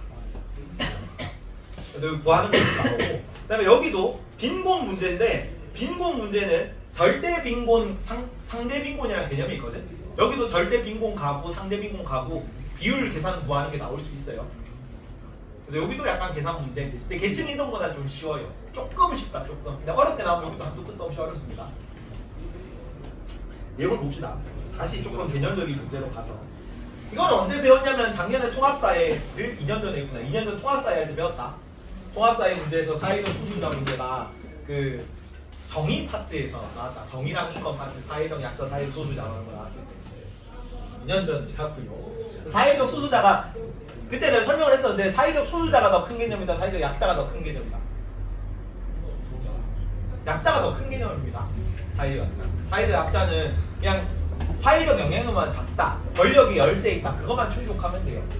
근데 사회적 소수자가 되려면 뭐도 충족해야 돼? 식별 가능성, 부당한 차별, 그다음에 이탈 불가능 뭐 이런 게 포함돼야 돼. 그래서 9번 집합이다. 사회적 약자 안에 사회적 소수자가 들어가는 개념이다. 정도만 알아두고. 사회적 소수자 봅시다. 신체적 문화적 특징 때문에 사회 구성으로부터 불평등과 처우를 받으며 차별을 당하는 사람들이야. 여성, 노인, 소수민족, 소수인종, 장애인, 성소수자 이런 거 다 사회적 소수자예요. 그럼 얘네들은 다 사회적 약자이기도 하겠죠. 여기는 특징. 빈곤이 그래서 빈곤이 다른 불평등으로 나오고 여기는 사회적 소수자가 아니야. 빈곤은 내가 노력하면 이탈할 수 있죠. 그리고 빈곤한 사람들끼리 우리가 가난해서 차별받는다는 연대의식 같은 게 좀 상대적으로 약하단 말이야. 흑인은 사회적 소수자야. 근데 빈곤은 그래서 사회적 소수자 아닙니다. 그냥 사회적 약자인 거. 환자 그냥 사회적 약자인 거. 그다음에 흑인은 집단의식이 있으니까 사회적 소수자인 거. 어린이 사회적 약자예요. 5분 있다. 환자도 사회적 약자다. 환자는 내가 연대의식이 없잖아. 내가 환자라서 차별받는다, 부당한 차별이다 이런 거 안 하잖아요. 짠. 사회적 소수자인데, 사회적 소수자는 아까 얘기했듯이 신체 문화적 특성 때문에 그 특징이 있어야 돼. 구별 가능한 특징인데 1번이 식별 가능성이라고 해요. 식별 가능성. 신체가 뭐 거의 다르게 생겼다. 혹은 뭐 종교, 뭐 이슬람 뭐 이런 거 눈에 보이는 뭔가 특징 때문에 그리고 바꿀 수 없는 특징이어야 돼. 바꿀 수 없는 특징 때문에 사회의 구성원부터 너가 그러한 뭐 외형, 뭐 종교 뭐 이런 걸 가지고 문화 이런 걸 가지고 있다. 너 뭘 먹는다. 이런 바꿀 수 없는 특징 때문에 그거와 상관없는 부당한 차별을 받아요. 그러니까 뭐 이슬람교를 믿는다는 게 잘못한 건 아니잖아. 이슬람교로서 뭐가 민폐를 끼칠 수 있는데 이슬람교를 믿는다는 사실 그 자체는 잘못이 아니거든. 근데 이슬람교를 믿는다는 그 이유 그 자체만으로 불평등한 처우를 받는 거. 이게 부당한 차별이에요. 그러니까 부당한 차별이어야 돼. 부당한 차별을 받아야 사회적 소수자입니다. 불평등한 처우를 받으며 차별을 당하는 사람들인데 그래서 권력의 열쇠입니다. 권력의 열쇠. 그래서 힘이 없어야 돼. 차별을 당하려면 내가 영향력이 약해야 된다. 사회적 영향력이 약한 존재. 정치, 사회, 경제적 측면에서 열세인 집단이어야 하고 그리고 사회적 차별을 받는 존재여야 돼. 그리고 차별을 받는다는 집단 의식이 있어야 돼요. 집단 의식. 그럼 4가지 정도는 좀 외워두세요. 선지로 이런 내용들이 나올 수 있습니다. 그리고 아까 사회적 소수자랑 사회적 약자랑 얘기했을 때 이런 선지가 나올 수 있거든. 사회적 소수자는 신체 문화적 특징으로 맞죠? 부당한 사회적 차별을 받는다는 집단의식을 공유하는 내가 이게 다 때려 넣은 거라서 좀 말이 좀 이상한데 문장이 상대적으로 사회적 영향력이 열세 있는 수적으로 소수인 집단이 사회적 소수자 맞습니까? 아니야. 뭐가 틀렸어? 수적으로 소수면 안 돼요. 수적으로 다수일지라도 사회적 소수자가 될 수 있다. 아프리카에 저기 뭐 흑인들이 훨씬 많거든요. 수적으로. 근데 농장 주인들이 다 백인들이고 흑인들이 그 농장주 백인이 얘기할 때 밑에 가가지고 일하고 임금 받아고 막 이런단 말이에요. 그죠? 누가 사회적 소수자인가? 수가 더 많은 흑인이 사회적 소수자예요.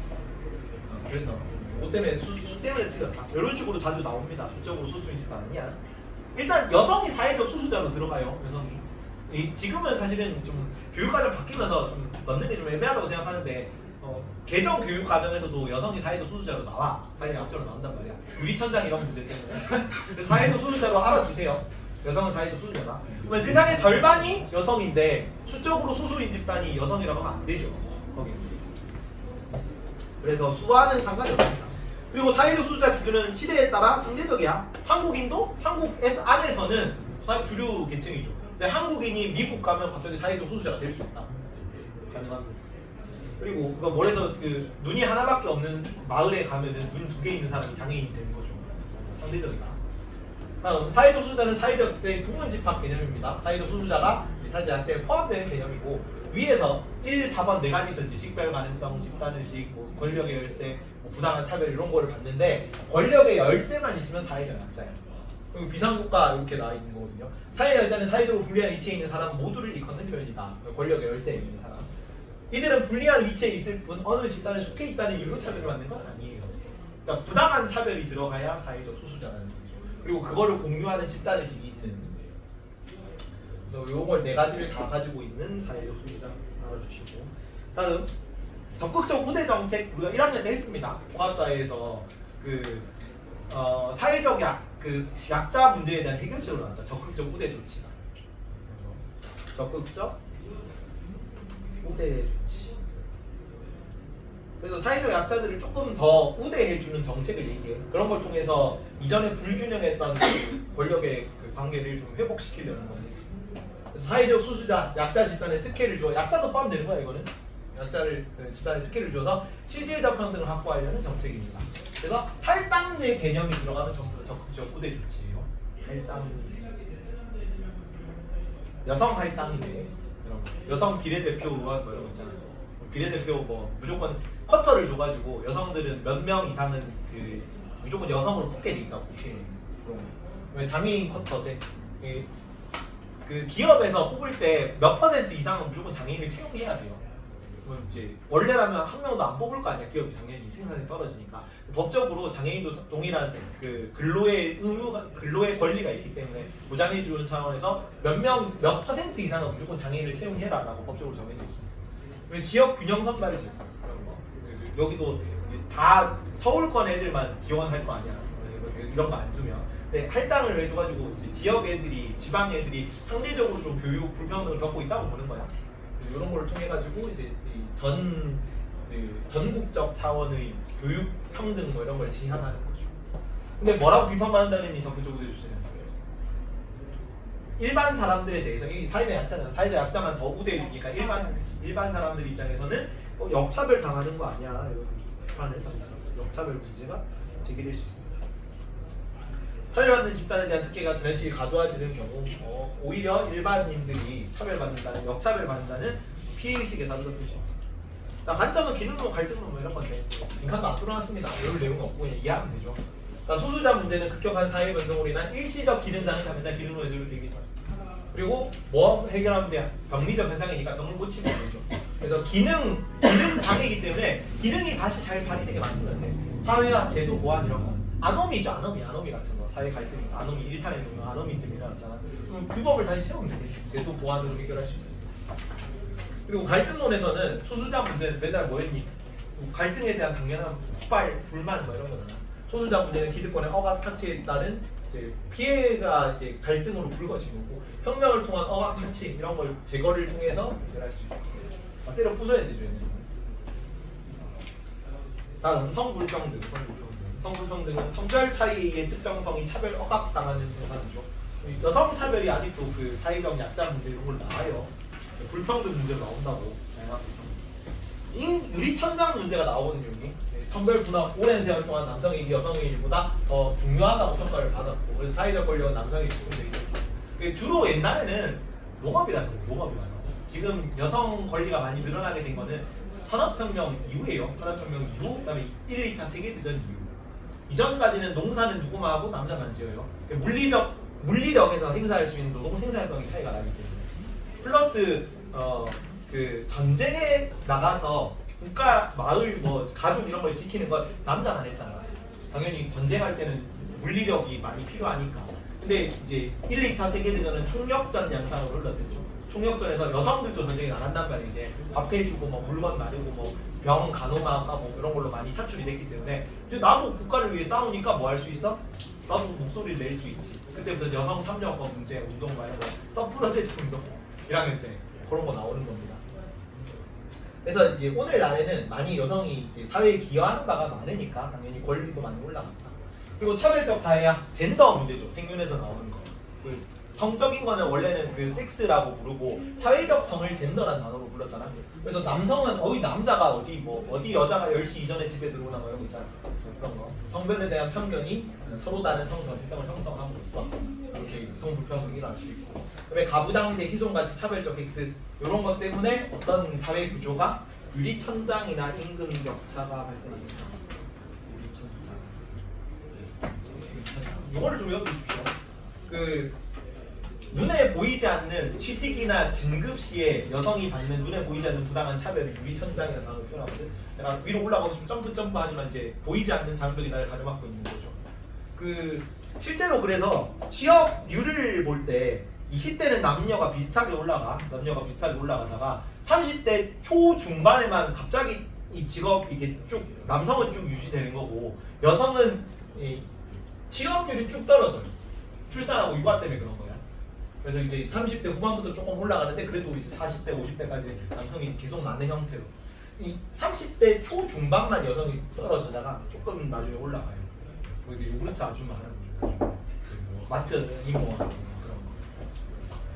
그러니까 취업 뭐 하고 만약에 뭐 경력 단절 뭐 이런 거 된다는 얘기니까 그런 게 유리천장 문제인 거지.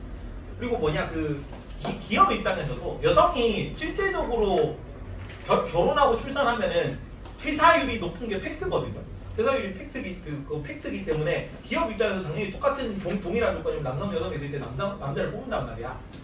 그러면은 여자 입장에서는 내가 결혼하고 출산한다고 나중에 퇴사할 거야라고 생각하면은 억울한 게 아닌데 나는 비출산 뭐 육아 뭐 이런 건데 나는 계속 이 회사에 일하고 싶은데 여자라는 이유만으로 취직이 안 되는 거지. 그런 걸 유리천장 문제라고 부르는 거예요.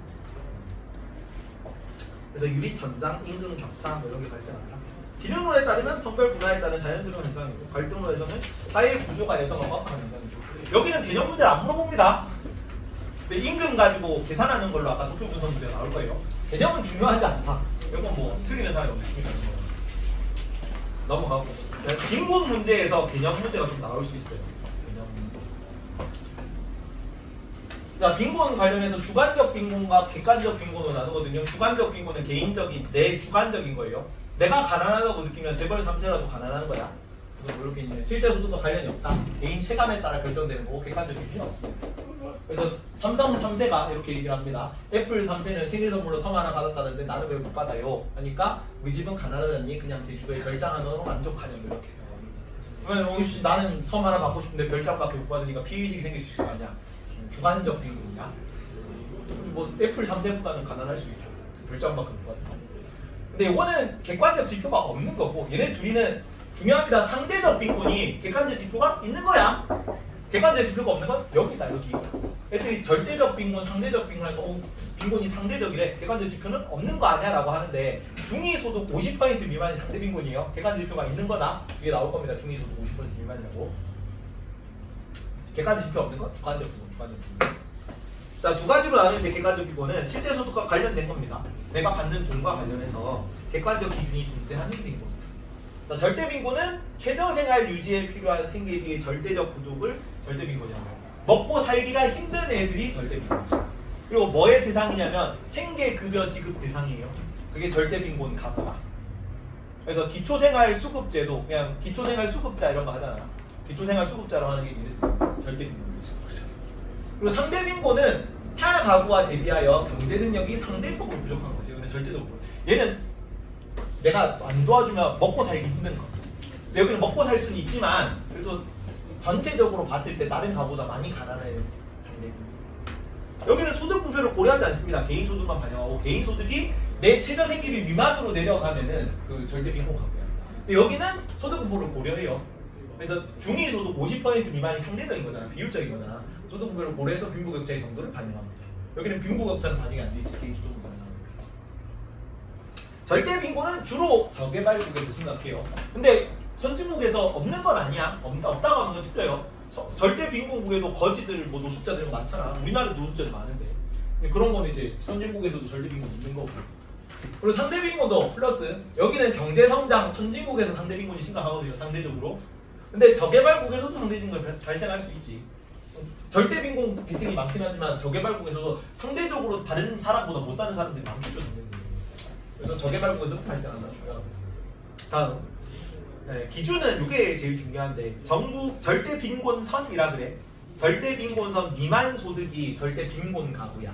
근데 정부 결정한 최저 생계비 미만 소득입니다. 최저 생계비.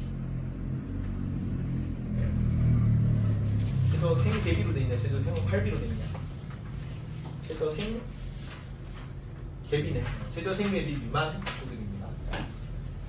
이번 개정 교육 과정은 이걸로 나와 있어가지고 23년 세계은행 기준으로 2.15달러인데 우리나라로 따졌을 때 하루에 93,300원. 지금 환율 내가 어제 계산했다. 1,400원 정도 했을 때 9만원 미만으로 못 버는 가구는 절대 빈곤 가구입니다. 그리고 한국의 경우 중위소득 32% 미만으로 잡아. 우리나라는 이래. 우리나라에서만 그 약간 중위소득 상대적인 개념이잖아. 근데 우리나라에서는 32% 정도로 절대 빈곤 가구를 정의해요. 다른 나라들은 안 그렇다. 다른 나라들은 이런 식으로 2.15달러가 이렇게 딱 기간을 정해놓는데 우리나라만 32% 미만으로 정해놨어요. 그래서 2026년 기준으로 올해 기준 어제 찾아왔거든. 그래서 1인 가구는 82만 원, 4인 가구는 207만 원 미만으로 생계비가 벌면은 소득이 이거 미만이면은 절대 빈곤 가구야. 생계급여가 지급. 그리고 상대 빈곤 가구는 상빈선인데 상대 빈곤선이거든요. 여기는 중위소득 50%입니다. 중위소득은 중앙값이 중위소득이다. 중위소득. 그래서 소득순으로 우리나라에 있는 모든 가구수를 쭉 나열했을 때 중앙에 있는 위치한 가구가 가운데 돈을 버는 사람이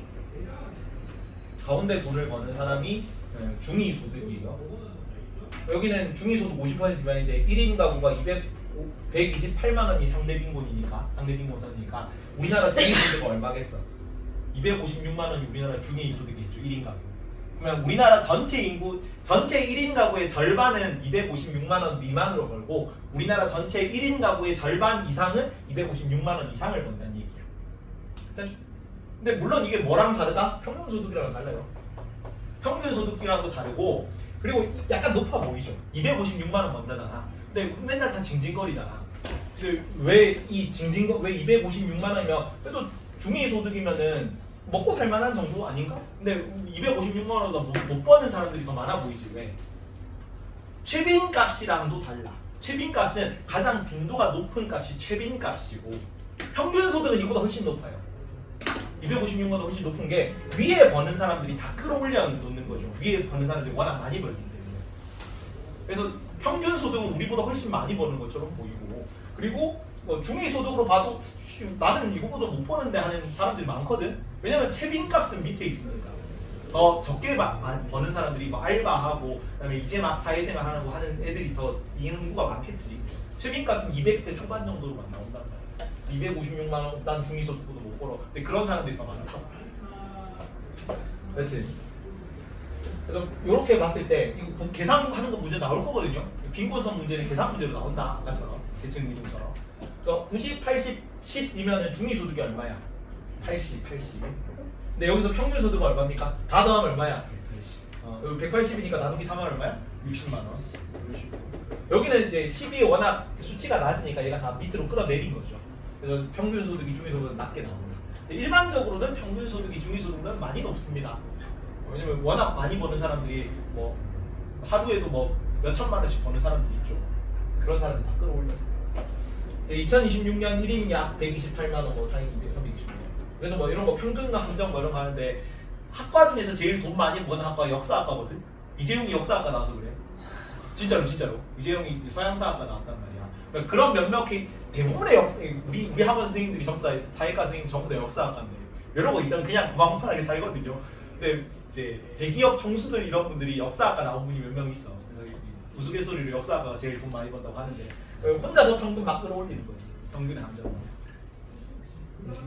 그래서 이런 거 구할 때는 통계 자료 같은 거 볼 때도 중앙값, 최빈값, 그다음에 뭐 평균값 이런 걸 다 종합적으로 고려해야 우리 소득을 이렇게 좀 입체적으로 볼 수 있는 거야. 넘어가고요. 빈곤선 문제가 많이 나올 건데 문제 풀이 팁입니다. 절대 빈곤, 상대 빈곤 모두 상대가 박탈 이건 당연하겠죠. 하나만 뭐 상대 박탈과 뭐 사회 통합 저해하지 않아요. 둘 다 사회 통합 저해하고 상대적 박탈을 주는 거지. 절대 빈곤, 상대 빈곤 모두 국가 시기별로 기준이 상대적일 수 있습니다. 하지만 둘 다 객관화된 기준이 있는 거야. 객관화된 기준이 없는 건 주관적 빈곤이었죠. 그리고 상대적이기 때문에 자 기본적인 의식주를 챙겨야지 못한 가구 무슨 가구입니까? 이거 절대 빈곤이야, 상대 빈곤이야. 기본 절대 빈곤. 절대 빈곤 가구라도 상대 빈곤 상태가 아닐 수 있습니까? 아니요. 아닐 수 있지. 네? 상대 빈곤 상태가 아닐 수 있다고. 상빈선 중위소득 50% 미만이잖아. 상빈선이 절빈선 아래쪽에 있는 국가면 돼요. 그런 거 있어요. 전체가 엄청 가난한 거지. 전체가 다 최저생활비 미만으로 살고 있는 거야. 그러니까 이 뭐 개발도상국 중에 뭐 그런 국가도 많을 거 아니야. 진짜 처음 거였다가 그런 국가 있겠죠. 뭐 그리고 여기 나오는 게 실제 국가를 사례로 들어오지 않아. 가상의 국가를 다 가지고 오기 때문에 온갖 기상천외한 사례들을 다 가지고 오거든요. 근데 개념상으로는 가능하잖아. 전체가 다 절대 빈곤선 밑에 있는 가구라면 당연히 상대 빈곤선이 절대 빈곤선보다 훨씬 아래에 있겠지. 그죠? 그러면 절대 빈곤 상태이지만 상빈선 위에 있을 수는 있을 거란 말이에요. 어떤 느낌인지 알겠죠? 그래서 이렇게 상빈선이 절빈선 아래쪽에 있는 국가라면 가능합니다. 상대 빈곤 상태에 있다. 다음. 자, 전체 인구 중 상대 빈곤 가구의 비율을 누가 뭐라 그래? 상대 빈곤율이라고 하거든요. 상대 빈곤율은 절대 뭐를 넘길 수 없을까요? 전체 가구 중에 상대 빈곤 가구의 비율이 몇 퍼센트를 넘길 수 없을까? 50. 절대 50% 넘길 수가 없습니다. 왜냐면은 중위소득이 돈 버는 순위로 50%에 해당하는 사람이 중위소득이죠. 그러면 그거보다 절반 돈을 버는 거, 이건 비율하고 상관이 없어. 상대 빈곤율은 49%도 될 수 있고 1%도 될 수 있어. 근데 50% 미만으로 이 중위소득이 이거기 때문에 이거 절반으로 버는 사람이니까 중위소득 절반이면 당연히 50% 미만입니다. 이렇게 100명 중 50번째 잘 버는 사람이 300만 원 벌어. 근데 중위소득이 300만 원이거든요. 이때 50을 한 번째 버는 사람이 150만 원 벌면 상대적 빈곤율이 49%입니다. 49%입니다. 51번째부터 아니구나 50%입니다. 네. 51번째부터 100번째까지겠죠. 50%고 100번째 사람이 150만 원을 벌면 그러면 상대 빈곤율은 마지막 한 사람밖에 안 되는 거죠. 1%. 하지만 50%를 초과할 수가 없는 거야. 이해가죠? 그리고 상대 빈곤선과 절대 빈곤은 대차적 개념이 안 돼요. 그리고 여기서는 뭘 가지고 맨날 장난치냐면 자, 절대 상대 빈곤 선이 있고 빈곤 선은 금액이다. 금액. 소득이야. 소득. 얼마를 버는가가 빈곤 선이고요. 그다음에 빈곤율은 그 소득을 버는 사람이 전체 인구의 몇 퍼센트인가가 빈곤율. 그 다음에 절대 상대 빈곤 가구 수와 인구도 구별합니다. 절대 빈곤 가구, 절대 빈곤 인구 비율. 그 다음에 절대 빈곤 가구의 소득 점유율도 구분합니다. 소득 점유율. 소득 점유율은 절대 빈곤 가구 혹은 상대 빈곤 가구가 전체 버는 돈 중에 몇 퍼센트를 버는가야. 근데 돈을 못 버는 애들이 상대 절대 빈곤 가구잖아. 그러면 소득 점유율은 일반적으로 빈곤율보다 빈곤율 비율이죠. 사람 비율. 사람 비율보다 훨씬 낮게 나와야 정상이다. 소득 점유율은 높게 나오는 경우는 없습니다. 이해가니? 근데 이거 섞어서 낼 거야. 구분해야 돼요. 개념 문제를 봅시다. 사회적 소수자. 비슷한 거 맞고. 자, 미나야. 자, 사회적 소수자 집단은 집단의 규모에 따라 결정됩니까? 아니지. 수랑은 관계가 없다 그랬다. 규모가 아니라 권력의 열세, 식별 가능성, 집단 의식 뭐 이런 걸로 구별이 된다. 다음 태어나. 자, 권력의 열세에 있고 사회적 차별이 나오고 있다면 모두 사회적 소수자입니까? 맞니? 아니야. 네 가지 다 가지고 있어야 돼. 집단 의식도 가지고 있어야 되고, 그다음에 식별 가능성도 있어야 되고, 권력 요새도 있고, 사회적 차별도 당해야 사회적 소수자입니다. X. 성윤이 빈곤. 상대 빈곤은 개인이 빈곤 상태에 있다고 주관적으로 인식하는 개념입니까? 아니야. 여기도 객관적 기준이 있었지. 객관적 기준 뭐였니? 중위소득 50%다. 그래서 인식하는 개념은 아니고요. 이거는 주관적 빈곤을 얘기하는 거고. 성민아, 자, 소득 불평등 정도를 측정하는 데는 절대 빈곤보다 상대 빈곤이 주로 활용될까요? 맞아. 왜냐면 소득 불평등 정도잖아. 절대 빈곤은 그냥 그 나라에서 그냥 빈부 격차를 반영하는 게 상대 빈곤이겠죠. 얘는 개인 소득만 보기 때문에 빈부 격차는 알 수가 없어요. 절대 빈곤. 근데 중위 소득이 빈부 격차를 알 수 있는 거라서 소득 불평등 정도를 측정하는 데 상대 빈곤이 주로 활용될 거예요. 주영아.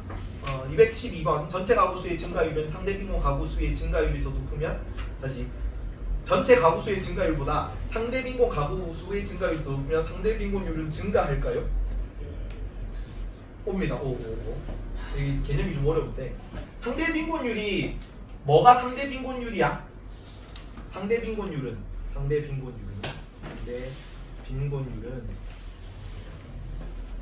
전체 가구분의 전체 가구 상대 빈곤 가구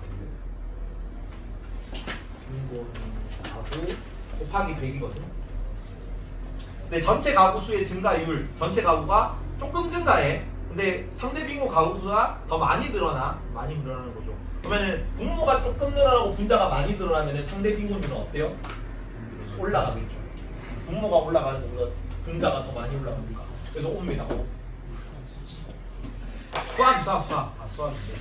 자, 절대 빈곤선과 상대 빈곤선이 일치하면 절대 빈곤율과 상대 빈곤율은 반드시 일치할까요? 맞니? 주영아 어떻게 생각해? 누가 아시겠냐? 예건아 어떻게 생각해? 맞다고 생각해. 맞습니다. 이거는 둘이 반드시 일치한다. 그러니까 뭔 얘기냐면은 절대 빈곤선 미만, 상대 빈곤선 미만 이건 소득이죠. 소득 이 소득 미만으로 버는 사람이 전체 인구 중에 몇 퍼센트인가가 상대 빈곤율, 절대 빈곤율이야. 근데 상대 빈곤선과 절대 빈곤선이 같잖아. 소득이 같다고. 그럼 소득 미만을 버는 사람의 비율도 어때? 똑같겠죠. 그래서 반드시 똑같습니다. 반드시 일치하는. 개념은 쉬운데 이런 식으로 문제가 나오면은 생각을 좀 해봐야 돼. 생각을 해야 볼 수 있어. 마지막 채원이 기능론적 관점에서는 계급이나 성, 인종 등의 사회 내부의 구조적 자원 배분 방식 때문에 빈곤이 발생한다고 봅니까? 맞니? 이거 어떤 입장이야? 자원 배분은 갈등론이다. 갈등론. 희소 가치가 그 자원 배분 방식 때문에. 여기는 갈등론 뭐라 그래야 되나 여기 생산 수단을 그 지배계층이 다 독점하고 있는 거예요. 갈등론 입장에서. 그래서 구조적 자원 배분 방식 때문에 착취하는 지배층이 피지배층을 착취하는 방식 때문에 그래서 빈곤이 발생한다. 갈등론적 입장입니다. 다음 이거를 가져왔는데 같이 한번 이것도 시간을 조금 줄게요. 1분 주겠습니다. 1분 줄 테니까 한번 풀어보세요. 빈곤성. 밑에 그림을 한번 그려보면서 해요. 자, 태어난 열심히 풀던데 112번. 자, 중위소득 400, 상빈선 200, 그다음에 절빈선 100, 상빈율이 30, 절빈율이 18. 뭐 이렇게 했을 때 그림을 그려봐요. 이렇게 그림을 그려서 여기가 중위소득 400입니다. 이거는 중위소득 2분의 1이 얼마야? 중위소득 200이 무슨 선? 상빈선이다. 상빈선. 그 다음에 절빈선 100이니까 최저 세무계비가 얼마라는 얘기야? 100. 여기가 절빈선. 그럼 상빈선까지 200까지가 얼마입니까? 200까지가 이게 뭐라는 얘기야? 200이 상빈율이죠. 상빈율이 얼마라고? 30. 요거 절빈선 이게 얼마라고? 18%. 18% 절빈율. 자, 전체 빈곤율이 얼마입니까? 전체 가구가 100%일 거 아니야. 그 중에서 빈곤 가구 상대든 절대든 빈곤 가구가 몇 퍼센트? 30%. 위에 더 큰 거죠. 상빈율이 30%니까 더 큰 게 빈곤 가구야. 빈곤율 30%. 절빈 가구는 절빈 18%는 모두 상빈 가구입니까? 맞니? 그지? 18%가 200, 100이 200 밑에 있죠. 절빈 가구는 전부 상빈 가구에 포함된다.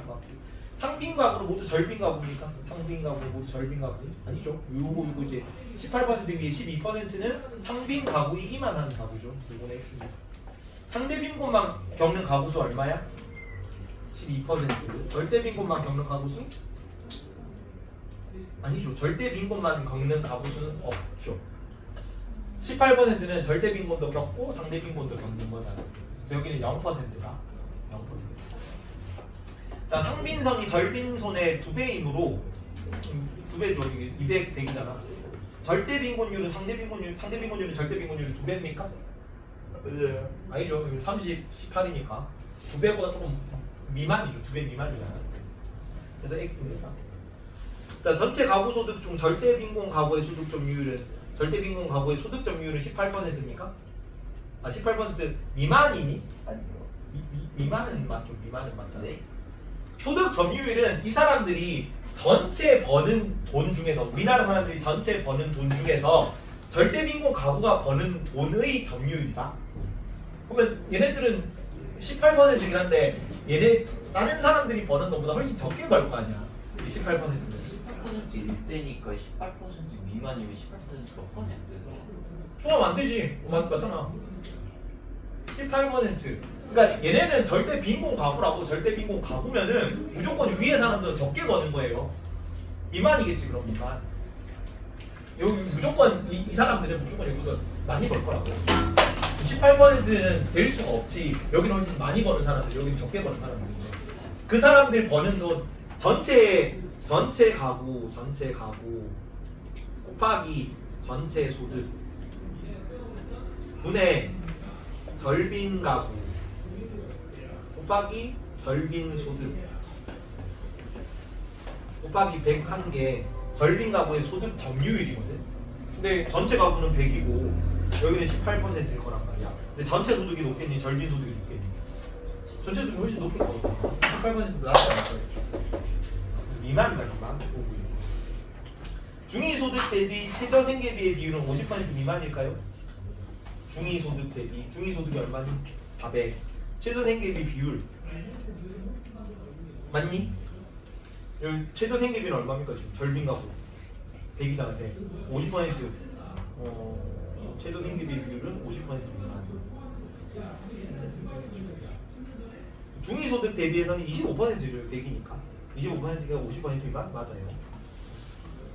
중위소득이랑 대비한 거는 중위소득이랑 비교했을 때 최저생계 비율이 얼마야? 그러면 4분의 1이니까 25%니까 50% 미만으로 나옵니다. 다음 주영아 중위소득 400, 상빈선 200. 자, 똑같이 중위소득이 400입니다. 중위 400이 중위고 400 중위소득. 그 다음에 여기가 200 증기 200이 200이 상빈. 그 다음에 여기가 절빈선이 300이네. 절빈선 300. 절빈선. 절빈율이 330%다. 여기가 30% 절빈율이야. 여기까지가 15%. 상빈율 15%. 이렇게 그려보고 하세요. 문제 풀 때. 보이니? 그럼 전체 빈곤율 얼마예요, 주영이? 30%. 절대 빈곤율 30%가 전체 가구 빈곤율이야. 그러니까 전체 빈곤율이야. 30%도. 절대 빈곤 가구는 모두 상대 빈곤 가구입니까? 아니죠. 이게 더 크잖아. X. 그러면 상대 빈곤 가구는 모두 절대 빈곤 가구? 이건 맞죠. 여기 있어. 그러니까 상대 빈곤만 겪는 가구는 얼마야? 상대 빈곤만 가구는 없지. 여기잖아. 절대 빈곤 가구이자 상대 빈곤 가구. 0%. 절대 빈곤만 겪는 가구는 몇 %니? 요거 빼면 되겠죠. 15%. 절빈율이 상빈율의 2배다. 절빈율이 상빈율의 2배죠. 2배이므로 절빈선은 상빈선의 2배입니까? 아니지. 절빈선은 300, 상빈선은 200이니까 1.5배죠. X. 전체 가구 소득 중 상대 빈곤 가구의 소득 점유율은 15%입니까? 아니죠. 아까랑 똑같잖아. 빈곤율이라는 거는 인구다. 인구 비율이고 소득 점유율은 그보다 훨씬 낮겠죠. 얘네가 훨씬 더 적게 보니까 55% 미만일 겁니다. X. 절빈율, 상빈율이 모두 15%다. 다시 마지막 시연이 절빈율, 상빈율이 모두 15%입니까? 15%. 절빈, 상빈. 절빈선, 상빈선이 뭔지는 몰라. 율만 나왔으니까. 절빈, 상빈율이 이게 전부 다 땅 해가지고 15%입니다. 전체 빈곤율 얼마입니까? 시연아 전체 빈곤율 15%. 둘 다 절빈선이 상빈선인 거죠. 15% 동일하니까 15%. 절대 빈곤 가구는 모두 상대 빈곤 가구니? 둘이 겹치면 맞는 거야. 절빈 가구가 상빈 가구가 이제 15%야. 동일하다. 그래서 맞고요. 상대 빈곤 가구는 모두 절대 빈곤 가구입니까? 상대 빈곤 가구는 모두 절대 빈곤 가구가 맞죠? 둘 다 겹치니까 맞고. 상대 빈곤만 겪는 가구 수 0. 절대 빈곤만 겪는 가구 수 0. 소득 점유율은 15% 미만이겠죠. 당연히 18% 미만일 거고. 여기까지 하고 마칩니다. 자, 시간이 흘러 절대 빈곤선이 오르면 이것도 2분 줄게요. 2분 줄 테니까 풀어봐. 시간이 조금 있네. 2분 주고 여기까지 풀고 마칩시다. 뒤에 문제는 어차피 못 풀 것 같아서.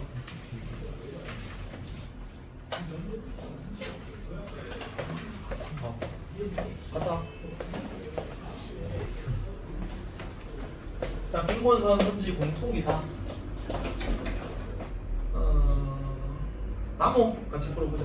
시간이 흘러 절대 빈곤선이 오르면 절대 빈곤율은 올라갈까요? 이거 아닙니다. 절대 빈곤선이 오른다는 얘기는 최저 생계비가 올라간다는 얘기거든. 근데 최저 생계비가 올라가는데 국민이 더 많이 잘 살게 돼. 그러면은 물가가 올라가는데 경제가 너무 활성화됐을 수도 있죠. 그럼 최저 생계비가 올라갔지만 그 최저 생계비 버는 인구, 최저 생계비 이상으로 버는 인구수가 더 늘어나면 절대 빈곤율은 떨어진다고. 다음 주영아. 자, 시간이 흘러 절대 빈곤율이 오르면 절대 빈곤선도 올라갑니까? 이건 아닙니다. 여기도 똑같이 좀 전체적으로 경기가 안 좋아져가지고 가난해진 사람들이 많을 수 있거든. 최저 생계비 미만을 버는 사람이. 근데 너무 가난해지는 사람이 많으니까 같이 경기도 침체를 해서 물가가 더 많이 되더라고. 그래서 빈곤율은 올라갔지만 최저 생계비는 낮아질 수 있어요. 물가가 떨어지니까. 이것도 X입니다. 다음 미나. 자, 상대 빈곤선과 절대 빈곤선이 같으면 상대 빈곤율과 절대 빈곤율이 같니? 이건 아까 같다 그랬지. 자주 나오는 선이니까 외우세요. 별표는 빈출선이야, 빈출선지. 선이 둘이 같으면은 항상 퍼센트가 같은 거죠. 소득이 같은 거야. 절대 빈곤선, 상대 빈곤선이 같다는 거는 상대 빈곤 가구가 버는 돈, 그다음에 절대 빈곤 가구가 버는 돈이 똑같으면 당연히 퍼센트도 똑같겠죠. 옵니다. 채원이 상대 빈곤율과 절대 빈곤율이 같으면 왜 생대로 상대 빈곤율과 절대 빈곤율이 같으면 상대 빈곤선과 절대 빈곤선이 같습니까? 이건 아니에요. 왜 아니냐면 예를 뒤에 들어놨는데 만약에 3명이 사는 국가가 있어. 150만 원, 100만 원, 25만 원을 법니다. 중위소득 얼마예요? 100만 원. 그러면은 그 상빈선 얼마야? 중위소득이 100만 원이니까. 상빈선 얼마니?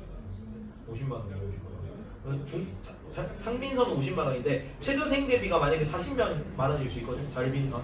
그러면은 여기서 50만 원 미만 버는 사람이 상대 빈곤율이거든요. 몇 퍼센트지? 33.3%지. 3분의 1이잖아. 그러면 절빈선이랑 상빈선이 다르죠. 최저 생계비가 40만 원이야. 그러면 절빈율도 얼마야? 절빈율도 3분의 1이잖아. 40만 원 미만 버는 사람 한 명밖에 없잖아. 이해가니? 그럼 상빈선과 절빈선이 다르지만 인구가 적은 경우에는 절빈율, 상빈율은 같을 수도 있어요. 이렇게 조금 이렇게 가상 이게 하나 예를 들어봐. 발레를 찾아보는 식으로 풀어야 돼요. 그래서 상대 빈곤선, 절대 빈곤선이 높지 상대 빈곤선이 절대 빈곤선은 높은데 상대 빈곤율, 절대 빈곤율이 같을 수도 있다. 여기 맞는 거. 아유 X지 X. 높은 거 아닐까. 같을 수 있기 때문에 X입니다. 마지막 상대 빈곤율이 절대 빈곤율보다 높다면 상대 빈곤선도 절대 빈곤선보다 높을까? 미나 어떻게 생각해? 찌우 어떻게 생각해? 맞아. 상대 빈곤율이 절대 빈곤율이 높으면 상대 빈곤선도 절대 빈곤선보다 높다. 맞니?